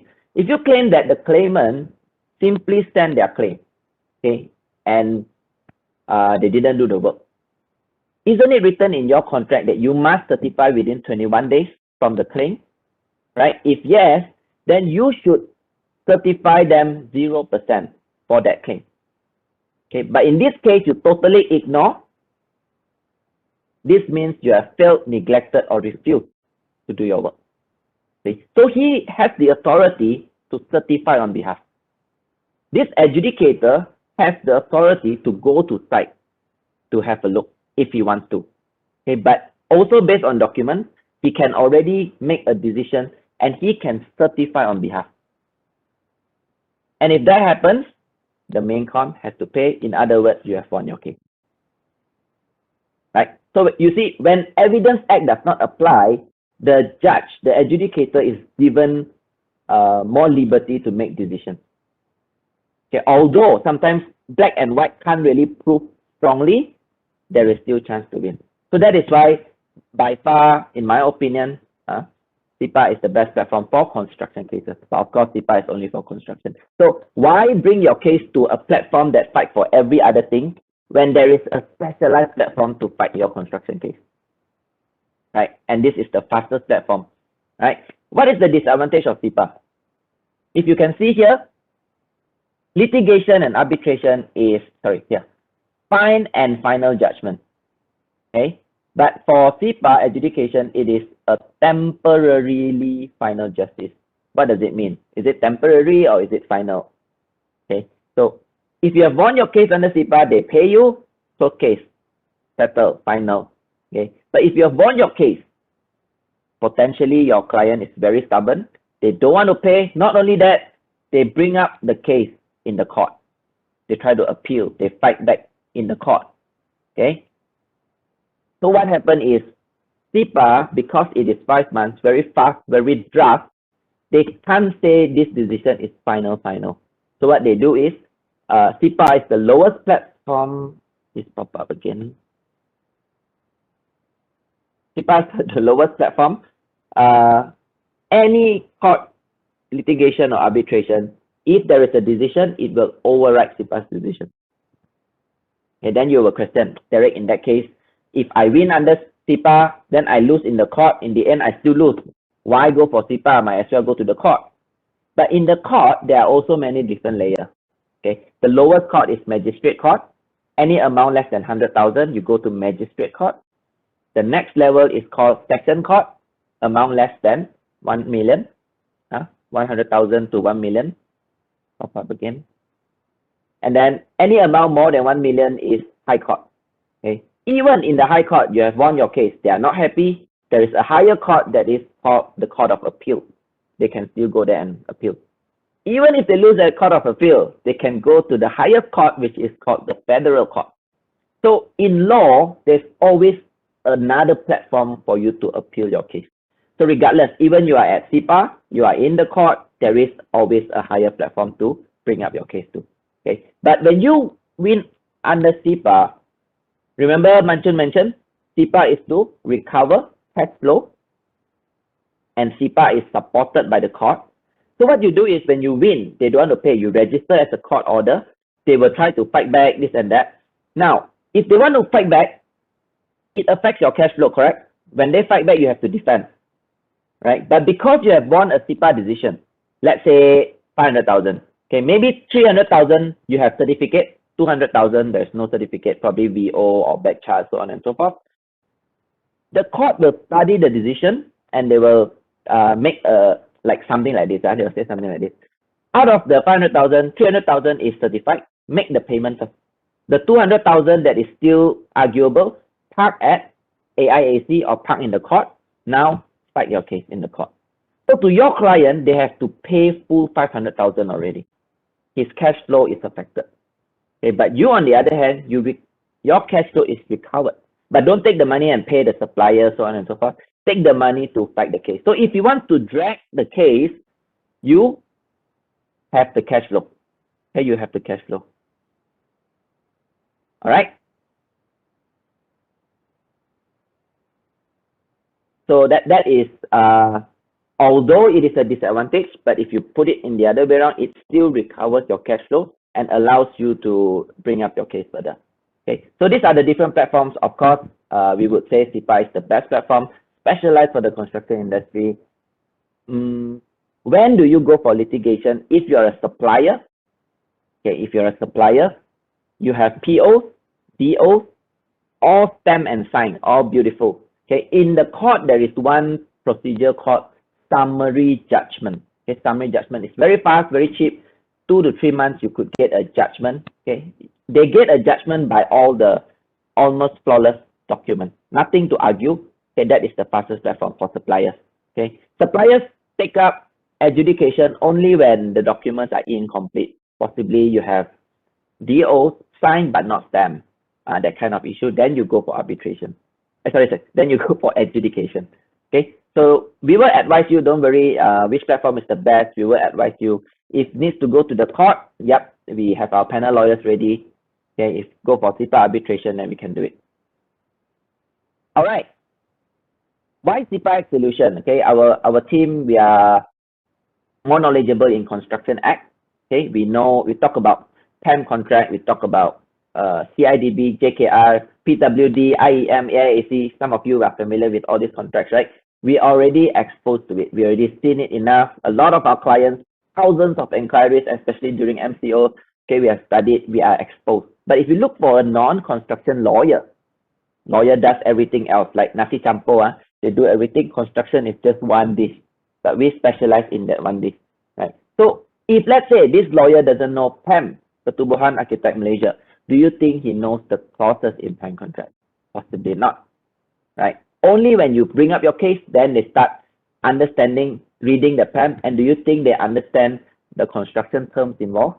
Possibly not also, okay? And then, of course, in our team, Mancun, as already mentioned, we have engineers. You know, when you talk about engineering and technicalities, we understand better as compared to a non-construction lawyer, definitely. Now, our team consists of 3 in-house lawyers, 4 panel lawyers, right? Architect, CNS, Geotech is outsourced. They were our clients. We have won their cases, and they say, Vincent, my boss, we want to be part of your team, you know. So wherever you need our expertise, you know, we will be able to contribute. You take us as freelance. So on and off, when we need the expertise, we would also engage them. We have 6 QS in team, 2 M&A engineers, 1 arbitrator, and 2 adjudicators. And that is why we have a strong 98% success rate. Okay. So, yep, if you have a case, of course, you don't have a case as a student, but if you know anyone who has a case, speak to us, right? And we'll be able to work something out. If money is an issue, as long as you are genuine, you want to take up a case, I'm sure we can work something out. All right. So as CIPAAct solution, our core belief is to help contractors, and not only contractors, suppliers also, to improve their cash flow through CIPAAct. This is the story of the founder of CIPAAct solution, not Derek Ong. He was a contractor, 35 years in the construction industry. Okay, M&E, G7, Class A, Suruhanjaya, Tenaga. He had 2.5 million of work done that was not paid. So at that point of time, he looked for a lawyer. Lawyer could not understand the case. Okay, lawyer asked him, what is CIDB? Can you imagine? What is CIDB? That is already one silly question. Next one, he actually mentioned, why you all give performance bond? Ask for advance payment lah. You see, in the lawyer industry, asking for advance payment is normal. They receive money, then they start working. Okay, but in the construction industry, you have to give performance bond. Okay, make sure everything is completed, then you get back your bond. So that is a way to make sure you perform. But the lawyers don't understand this part. So Mr. Vincent, he kind of gave up on this non-construction lawyer. Thankfully, he had double master's degree already. Okay, he has master's degree in project management and also business admin. So meaning he already know basic law. Okay, and that point of time, April 15, 2014, CIPAAct came out. He saw this act, he read it, he could not sleep. Okay, every night he has been reading, wow, this act is hope, you see. So he studied this act, and guess what? 1st July 2014, he became an adjudicator, a judge. He passed the exam, he became a judge for CIPA, 2.5 months from the act effective date.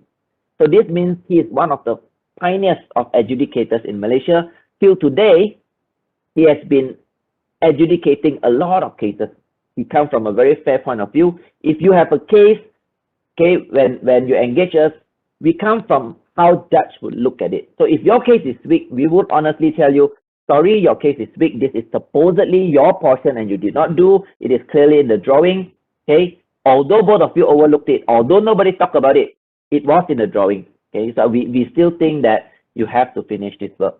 If not, they can actually backcharge you. There was a case like that. Of course, the client is not happy, but even if we bring up this case and try to fight our way, bulldoze all the way, chances are we will lose. And when we lose, it will be more damaging to our client, and that is not what we want. All right. So when we say we want to help people, we really want to help them claim back all their righteous money through blood and sweat, not for something they did not do or not for something they try to overclaim. Okay, it's not how we work. Okay, so we also believe that the more people know about CIPA, it will improve the construction, payment behavior, and culture. So help us to spread this good news. Till today, every Wednesday, we have been giving out free webinar. Okay, people invite us like IEM Penang Sarawak also invited us. You guys, thank you for inviting us also. So we are glad to give free presentation without charges. Okay, any companies, any friends that you know who has a case, who wants to learn about CIPA, let us know. We will gladly just share this awareness. Okay, and yep, there are times that we meet our clients and they have a weak case. It's quite saddening because this is their only hope when Evidence Act don't apply. But sometimes their documents are just too bad. Too bad. Imagine quotation, invoice, pen written. How can you help this kind of client? Right? They have nothing. Okay. So over the years, there are clients that come to our office, they cry, they could not take up their case. So we were thinking, how else can we help these contractors to make sure their documentation, at least they have something. No, at least when they have a dispute, we can tell them they have a case, they have a strong case. See? So over time, we actually came out with a program. Yeah, I'm not sure, a little bit of, but this program is basically equipping them with proper documentation, proper tools, awareness, how to reduce their risk before taking up the job. Okay, and that is a separate webinar altogether, right? So to give a nutshell of that program, what we have is basically, not sure if you can see this. Okay. Okay, it is called our PDRM program. Disclaimer, PDRM is not Polis Diraja Malaysia. We purposely use PDRM. Don't go and tell people, hey, CIPAAct is actually, CIPAAct solution is PDRM. No. Okay. PDRM stands for Project Debt and Risk Management Program. Okay. This program basically equips you with, let's say, if you have a new client, what you should do when you receive a job. Okay. You have to search for this company background. What if you work for a 100 ringgit company that offers you a 1 million or 10 million project? If you sign and they don't pay you, close my company, I only lose 100 ringgit. And you have done that few million worth of work. Okay, that is so much risk that you put yourself into. But a lot of contractors don't know. You may think, this is basic, but they don't know. Okay, and then let's say halfway down the road, your client send you a termination letter, backcharge you, send you nasty letters. How do you respond? So we have 20, we started with 20 templates. Now we have 40, almost 50 templates. These are standard replies that you will meet throughout your project timeline, from tender all the way to project execution, all the way to handover, CPC, CMGD. We have all the template letters ready just to equip contractors. Right. So this could be possibly a program. If let's say a construction company who's weak in documents, weak in project management, it could be something for them. Right. Proper contractual documents, this will be drafted by our lawyers, and letter of demand. So we say, worry not, we work together with you, we've got your back. Okay, so that is the next program that when we say we want to help the industry, we want to prepare them, that is what we have. So we came out with this program, right? So if let's say anyone's interested, okay, can speak to Mr. Hin, okay, Mr. Hin, and they are able to probably do a webinar on this, or let's see. Okay, so that's the end of our webinar. Okay, we are on time, thankfully. Vincent Lim is my boss, okay, also the founder of CIPAAct Solution. You can take a print screen if you want. And yeah, I'm Derek Ong, Sales and Marketing Manager. If you have an inquiry, I would say look for Mr. Hin, okay, Lim Wah Hin. Here is his contact number, right? Yeah, now let's go to Q&A. I will stop sharing now. I just don't know about that box. Okay, Thank you I to think. Mr. Manchun and Mr. Derek Ong for the wonderful sharing. Now we will go ahead for the Q&A session. Just a friendly reminder, please be sure to type your question in the chat box or you can unmute to ask.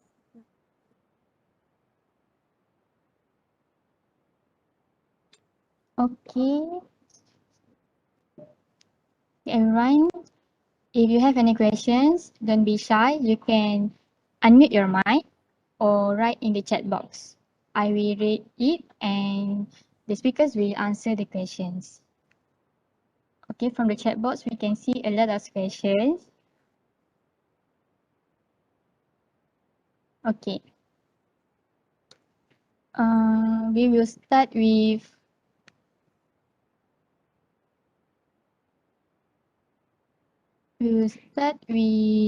questions from Ahmad Ashraf. Okay. The question is, what if there is no supporting documents or evidence on the work done? Maybe I'll answer. Okay. CIPAAct is good, but it is not God. So if you say you have totally nothing at all to prove your work done, sorry to say, your case may potentially be weak, and we will advise you not to proceed. Okay, you must at least prove work done, but that doesn't mean certificate itself. Certificate is they acknowledging your work.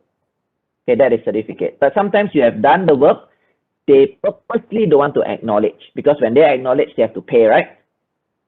So they don't want to certify you. So on your side, how can you prove that you have done your work? You have probably pictures, you have your site report that we discussed earlier, you have your claim, send reminders after reminders. No complaint is also a way to prove that work is done well, right? Or probably your chat, your WhatsApp. So if they don't respond, always think from your side, what else can be done to prove I am the one trying to cooperate, but they are not. Let's say if you request for inspection, okay, and they don't respond, you ask them to come, they don't respond. So you propose a few dates, they still don't respond. Okay, what you do next is you send a confirmation saying that since there is no response, we will carry out the inspection. I will engage a third party, to do the evaluation, so on and so forth. If you still don't attend, although we have given you many times to propose a date, we will take this as a final measurement and you don't dispute after that. So letters like this, we can start preparing to show. Let's say in the end, you bring up a case, you can show the judge that, see, I invited him, he did not respond. I told him that we will proceed, he still don't respond, and we proceed. Now he don't agree. Apa ni?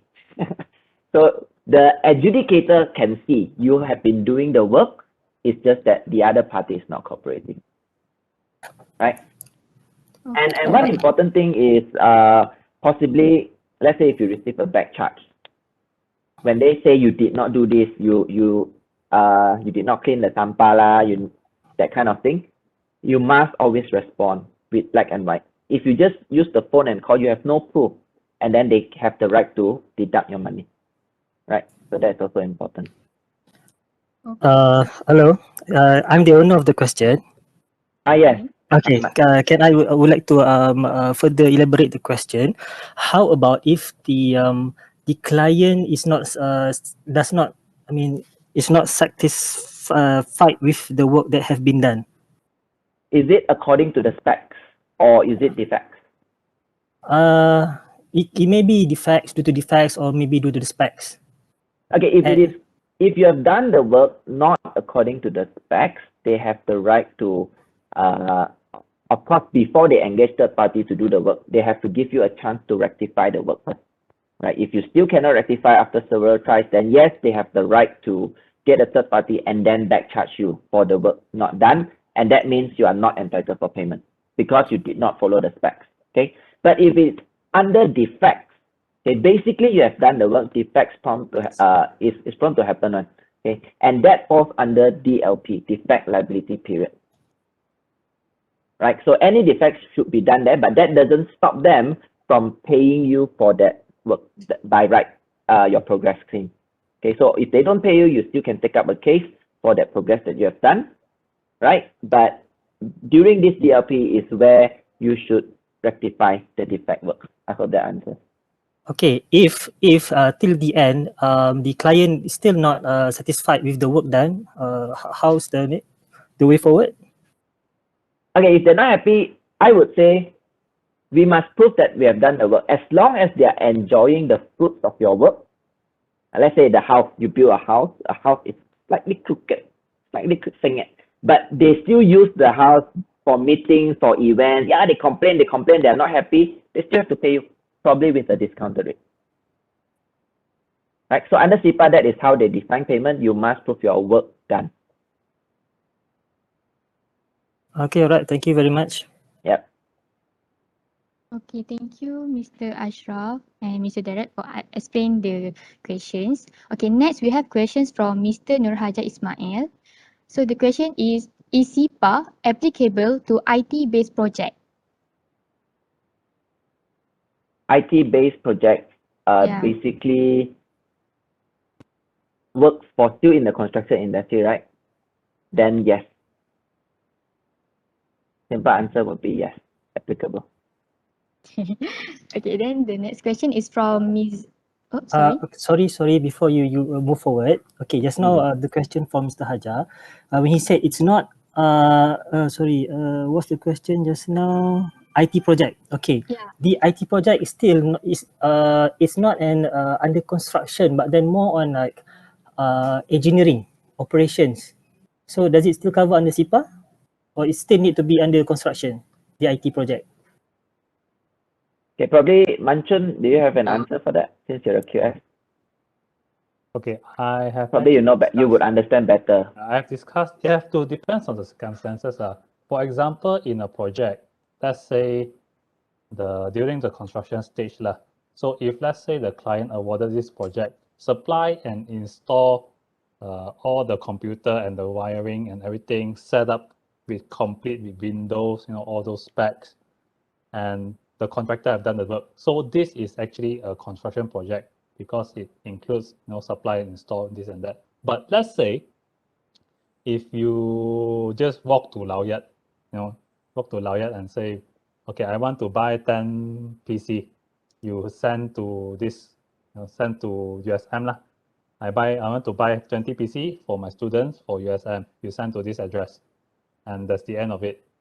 Probably it's not a construction Yeah, even if you ask them like, oh, you send to USM, you install, you will help me set up Yeah, I don't think that is a construction project Yeah, you have to depend on what kind of contract you are having Okay, if the project is a system project to provide a system to the company, so how is it?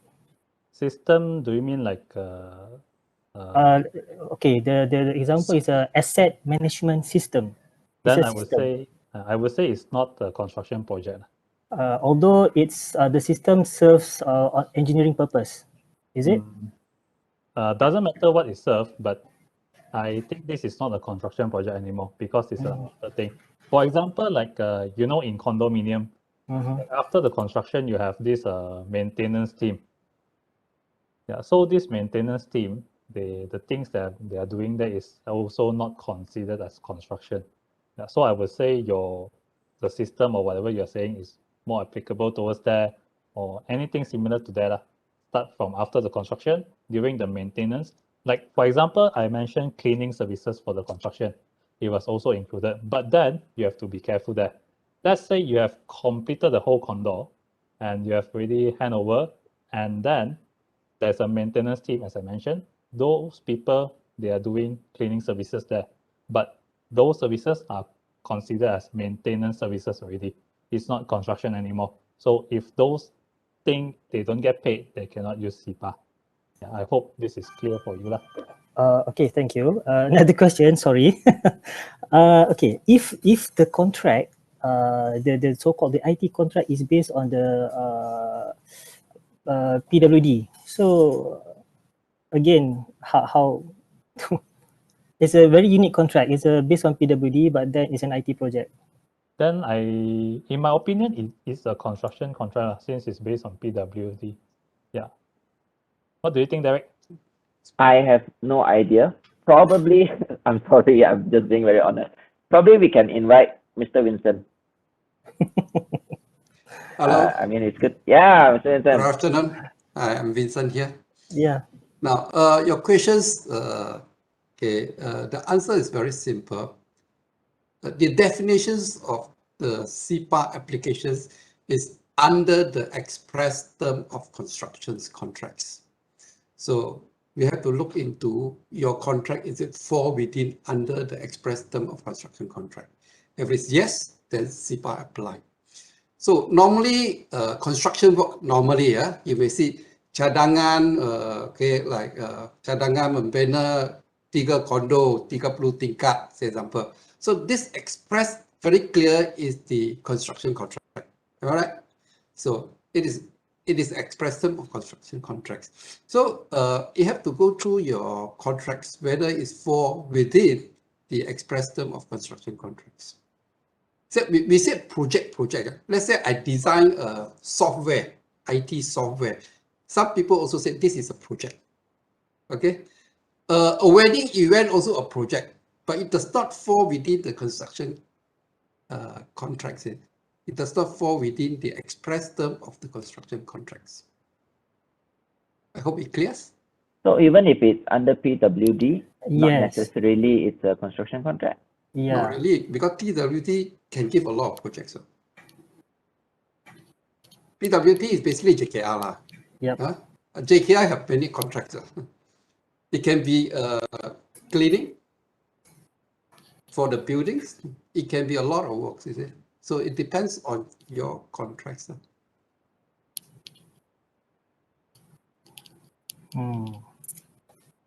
Okay, but then it We can what help I you send yeah. me your letter of award. After we go through, we can explain to you more in details. But generally, whether it fall under the express term of construction contract or not. Okay, all right. Thank you, Mr. Vincent. Thank you, Mr. Vincent, for explaining it more further. Okay, next we have questions from Ms. Siti Sufina. The question is, normally how much the adjudicator impose the interest rate on the decision? Okay, Manchan, sorry, just go with that.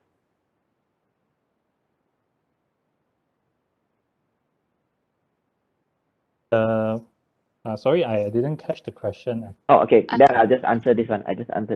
Basically, when we claim following a standard rate per annum, we claim 5% interest. Okay, but it is up to the adjudicator to approve the amount. It's not written in the act that they must approve, okay, but they can approve. So there are two types of approval. One is from the due date till the decision date. They give a 5%. There are another types of adjudicator who say from this decision date, okay, the longer you take to pay, 5% interest starts starting from there. So it's two types, but in general, it's 5% per annum. Okay, thank you, Mr. Derek, for answering. Okay, next we have questions from Mr. Muhammad Nur Shahriman. Okay, he gives example. Okay, for example, the client overpaid to main contractor. The client requested main contractor to pay the due. However, the main contractor refused by keeping silent. Can client file this case to CIPA? Very interesting. Okay, so I'll probably state my view first. CIPAAct, how does CIPAAct define work done? Payment to work done, right? In this case, overpaying, I don't see it as work done. So possibly it can be taken under CIPA. That's my view. Okay, but Mr. Vincent, as an adjudicator, what's your view? overpay under the construction contracts, of course, is within the construction contracts lah. But in practice, it's highly unlikely the client will pay you. There is always they pay you, they pay less to you. So if it is overpay, yes, you can claim the amount. Under CIPA? Yes, you can, because it's the amount paid is still within the CIPA claims. But how is it work done? The normal overpay is like this. Usually, maybe the back charges, maybe the LED. Okay. I get what you mean. So meaning, if let's say when they overpay, why do they overpay? Meaning they have some work that they have done on behalf. They engage a third party to do the extra work, and that is actually the work done that they are claiming for in return, right? So that can be taken under CIPA because they have done the work, they have paid for the work. Yeah, got it. Let me say an example. For example, the work have done, and the client have fully paid, but after that they found there are defects, which the client call the contractor to repair if the contractor don't want to come back. So client have no choice to get the party to do on behalf. That might cause an additional pay.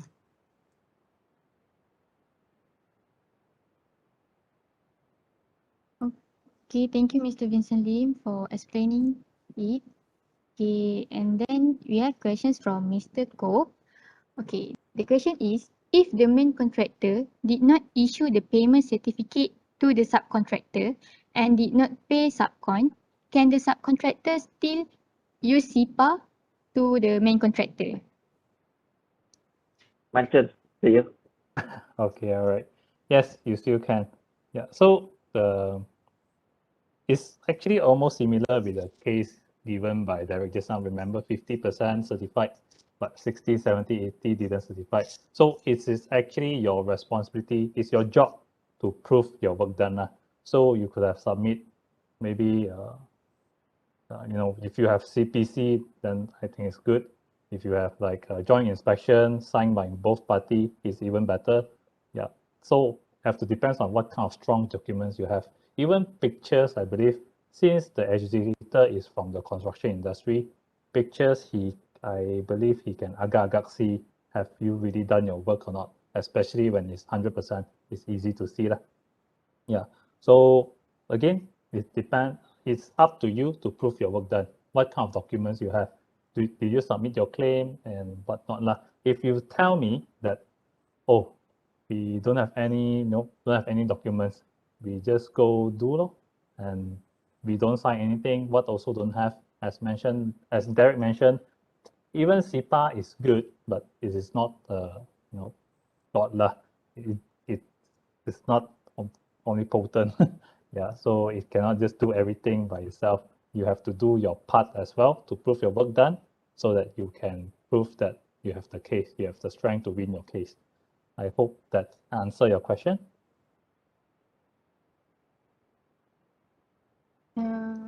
Okay, I hope that Mr. Koh have now know about the answer for the questions. Okay, so next we have questions from Mr. Ahmad Ashraf. Okay, the question is, we have been highlighted on success rate of CIPA. However, what are the causes to fail under CIPA?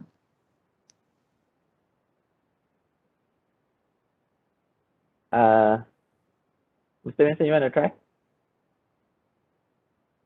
You're muted. Let me tell you one of our case that we lost the case.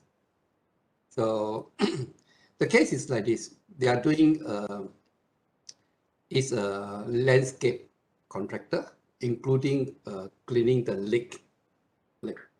So the project have done, okay, and a CPC was issued.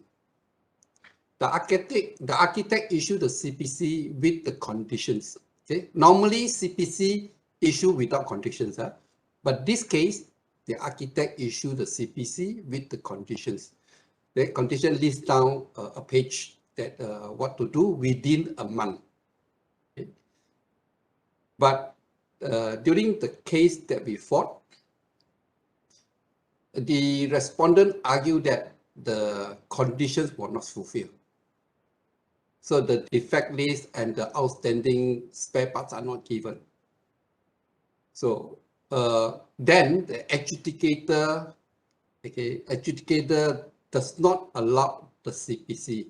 That means it cancels the CPC, which means that the claim for the subcontractor, last claim before the CPC to CPC, that amount was not allowed.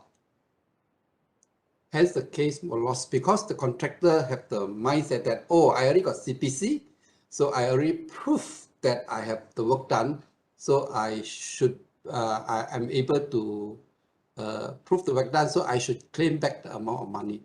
But because of he did not do the work, okay, he did not complete the conditions of the work of the CPC, hence the adjudicator, in a way like cancel the CPC, hence the last amount are not able to claim. So that case was lost. Okay, thank you, Mr. Vincent Lim. Okay, So that is one example. What are some other factors that cause a case to fail or be unsuccessful? So I think there will be many factors, right? Not able to claim the work done, no? Not able to substantiate. Not able to prove the work done. Sometimes I would also say it depends on the representative. Let's say I'm not naming or bad naming any. Let's say a consultant, they just want your money. They just want your money and they say, strong case, but actually you have nothing. Then they proceed your case and you lose. So that could also be one of the factors.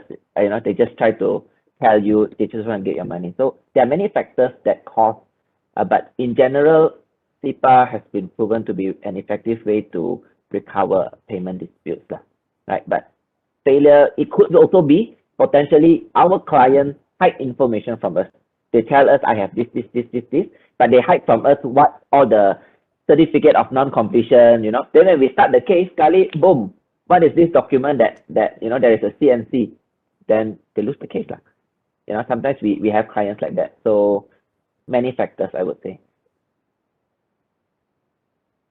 Okay, thank you, Mr. Vincent Lim and Mr. Dara. I think I get a lot of information from the questions because it has been explained more details. Okay, we have another question here from Mr. VGS. He gave a situation where the contractor passed away and he have loan provider from assignee, but works haven't started and materials already purchased. Does the contractor representative entitled to claim material on site? Let me read again. In a situation whereby the contractor passed away and the loan provider from assignee, but work haven't started and materials already purchased, does contractor representative entitled to claim material on site? I would say material delivered to site is considered work done. So of course you have to prove that it is delivered to site. Right, probably you have POs. But if your contract is, let's say, you have, you know, not only deliver, but you have to install, then you have only done part of the work. So if your job is to finish this whole thing, but you only do part of it, then in other words, also you have not completed the whole thing. Yeah, right. So if you don't complete the whole thing, they have potential back charge also. But then I don't quite get this question in full. But just referring at, can they claim material delivered to site? Yes, you must prove that this has been delivered, but it also depends on your contract. Is it purely on delivery or is it also installation? So if it's installation, including installation, then what's the point of putting it there, but you don't install? So that in that sense, you have not completed fully. Mr. Vincent, what's your thought? I think the first condition is look at what type of company they are. If the company is Sundram Berhad, one of the share owner or director pass away, the company still survive. Okay, unless it is a sole proprietor. Okay, when the sole proprietor die, the company consider closed lah. Deliver the goods. So maybe the person who actually take over his estate or his asset may go to negotiate with the client. So this contract no more the material that we have purchased that delivered to the site. Okay, we claim this amount, but yet you still have to prove your so-called as your DOs, the material that delivered to site, and to claim for that. So usually this type of case are very simple case because delivered, right? It is not like a construction dispute. So you can go for a summary judgment for that if you have the documents like DO and they issue you the contracts.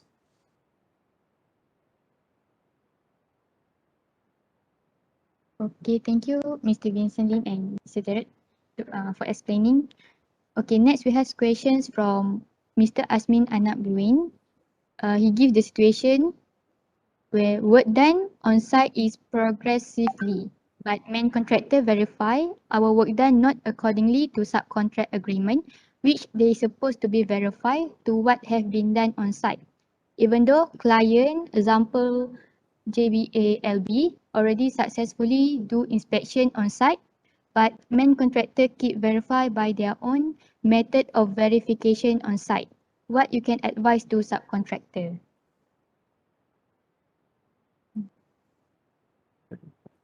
So basically, it's main contractor under certified your claim, right?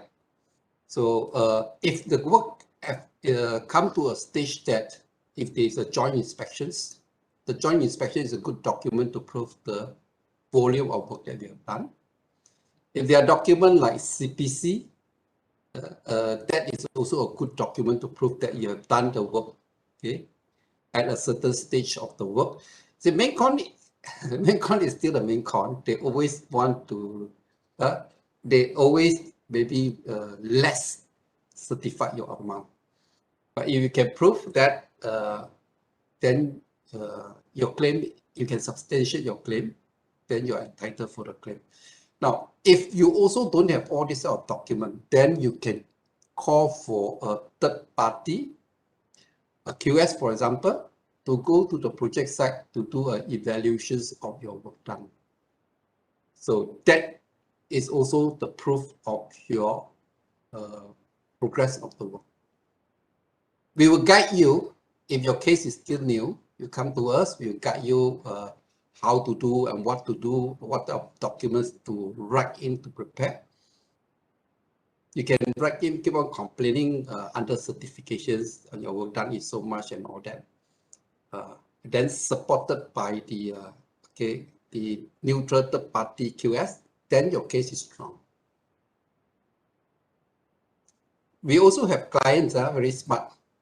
They get a document from his clients, set the main con against the developer, for example, and the approved percentage, let's say already 95%. And he's the contractor who do the same work. Okay, that item now. And now you are saying that I've only done 70%. So that document is itself proof that you're claiming your client is 95% and it was approved. And my work done is also reasonably 95%. Because adjudicator are specialized in this industry, they know since you have claimed this amount, and then this is the document that can prove, that kind of will allow this percentage of the work that you have done. Okay, thank you, Mr. Vincent, for explaining the questions. Okay, okay, everyone. So this is the last questions for today. Actually, there is a lot of questions there, but we cannot cover it all for today's webinar. So if you still have inquiries and questions, you can contact CIPAAct Solution and ask about your inquiries and they will answer it. Is it okay, Mr. Manchun and Mr. Derek? Yep, so I would encourage you guys to call or contact Mr. Hin. I hope you guys did a print screen earlier. Or should I share the screen again? Yeah, sure. Maybe I can just share the print screen again, Yeah. so that you can print screen Mr. Hin's number. Yep. So contact Mr. Lim Wahin, okay, at this number. Take a print screen, right? Then he'll be able to assist you. If you have a case discussion, look for Mr. Hin. But if Mr. Hin is, maybe all of you look for him and then he has no time to respond to you, then you can contact me. And if Derek Ong also never respond to you, then you go to Vincent Lim. Okay, thank you, Mr. Vincent Lee, Mr. Derek Ong, and Mr. Manchun Right, now I'll for stop sharing. answering the questions.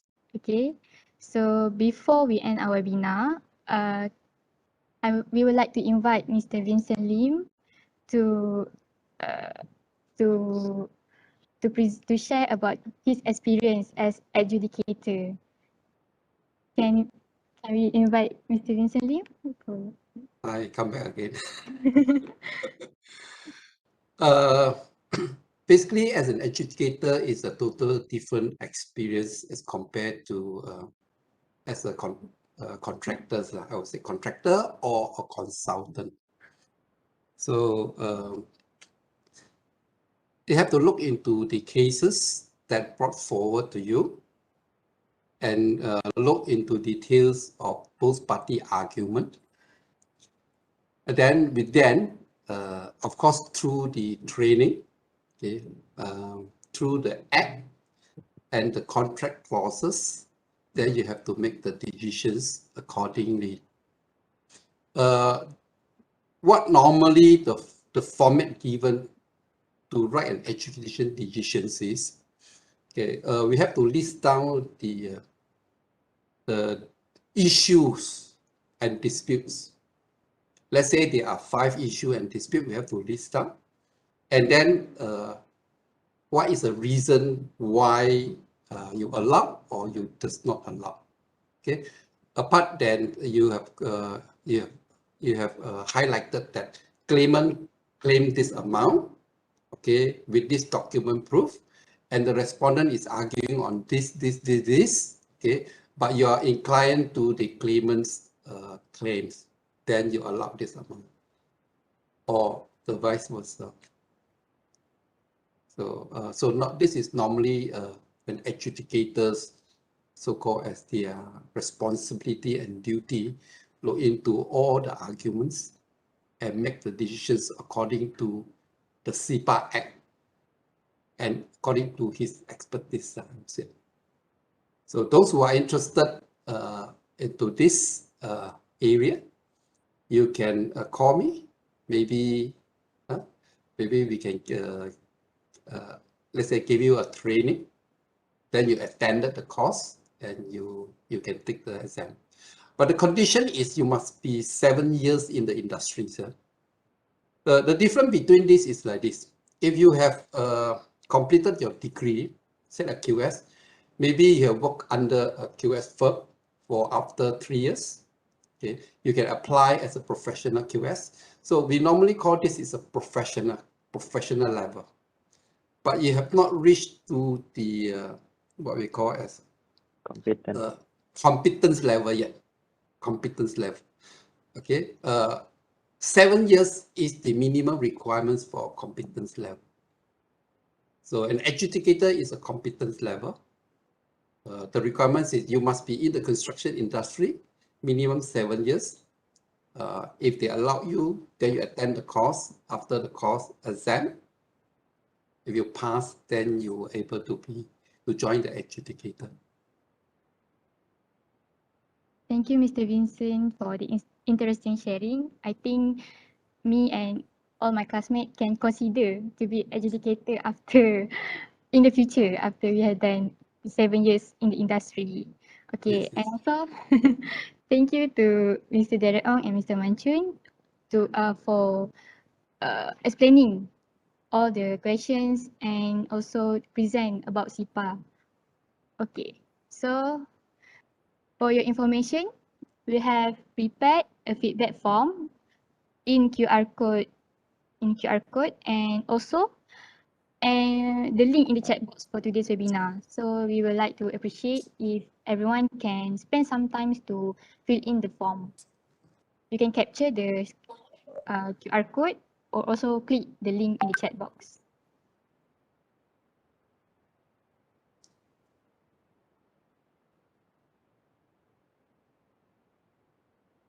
Okay. Okay. So before when okay, so everyone can fill in the form. So I would like to also speak about our coming webinar this Friday. So I would like to invite all of you guys to come into our coming webinar this Friday. The topic of roles of quantity surveyors in oil and gas industry. So there's the link in the chat box that you guys can register, and we wish to see you there during Friday. So last but not least, to wrap things up, can we have everyone cooperation to take some photos together? So please switch on your camera and stay smile until our team done to screenshot it. So please don't be shy.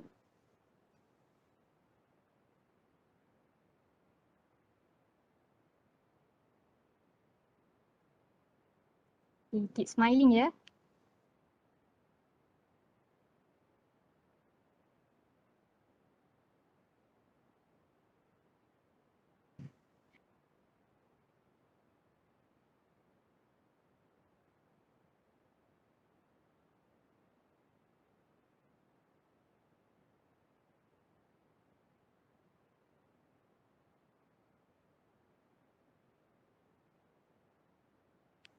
Okay. Keep smiling until our team done to screenshot it, yeah. Because it has a lot of page. So just keep smiling until we're done.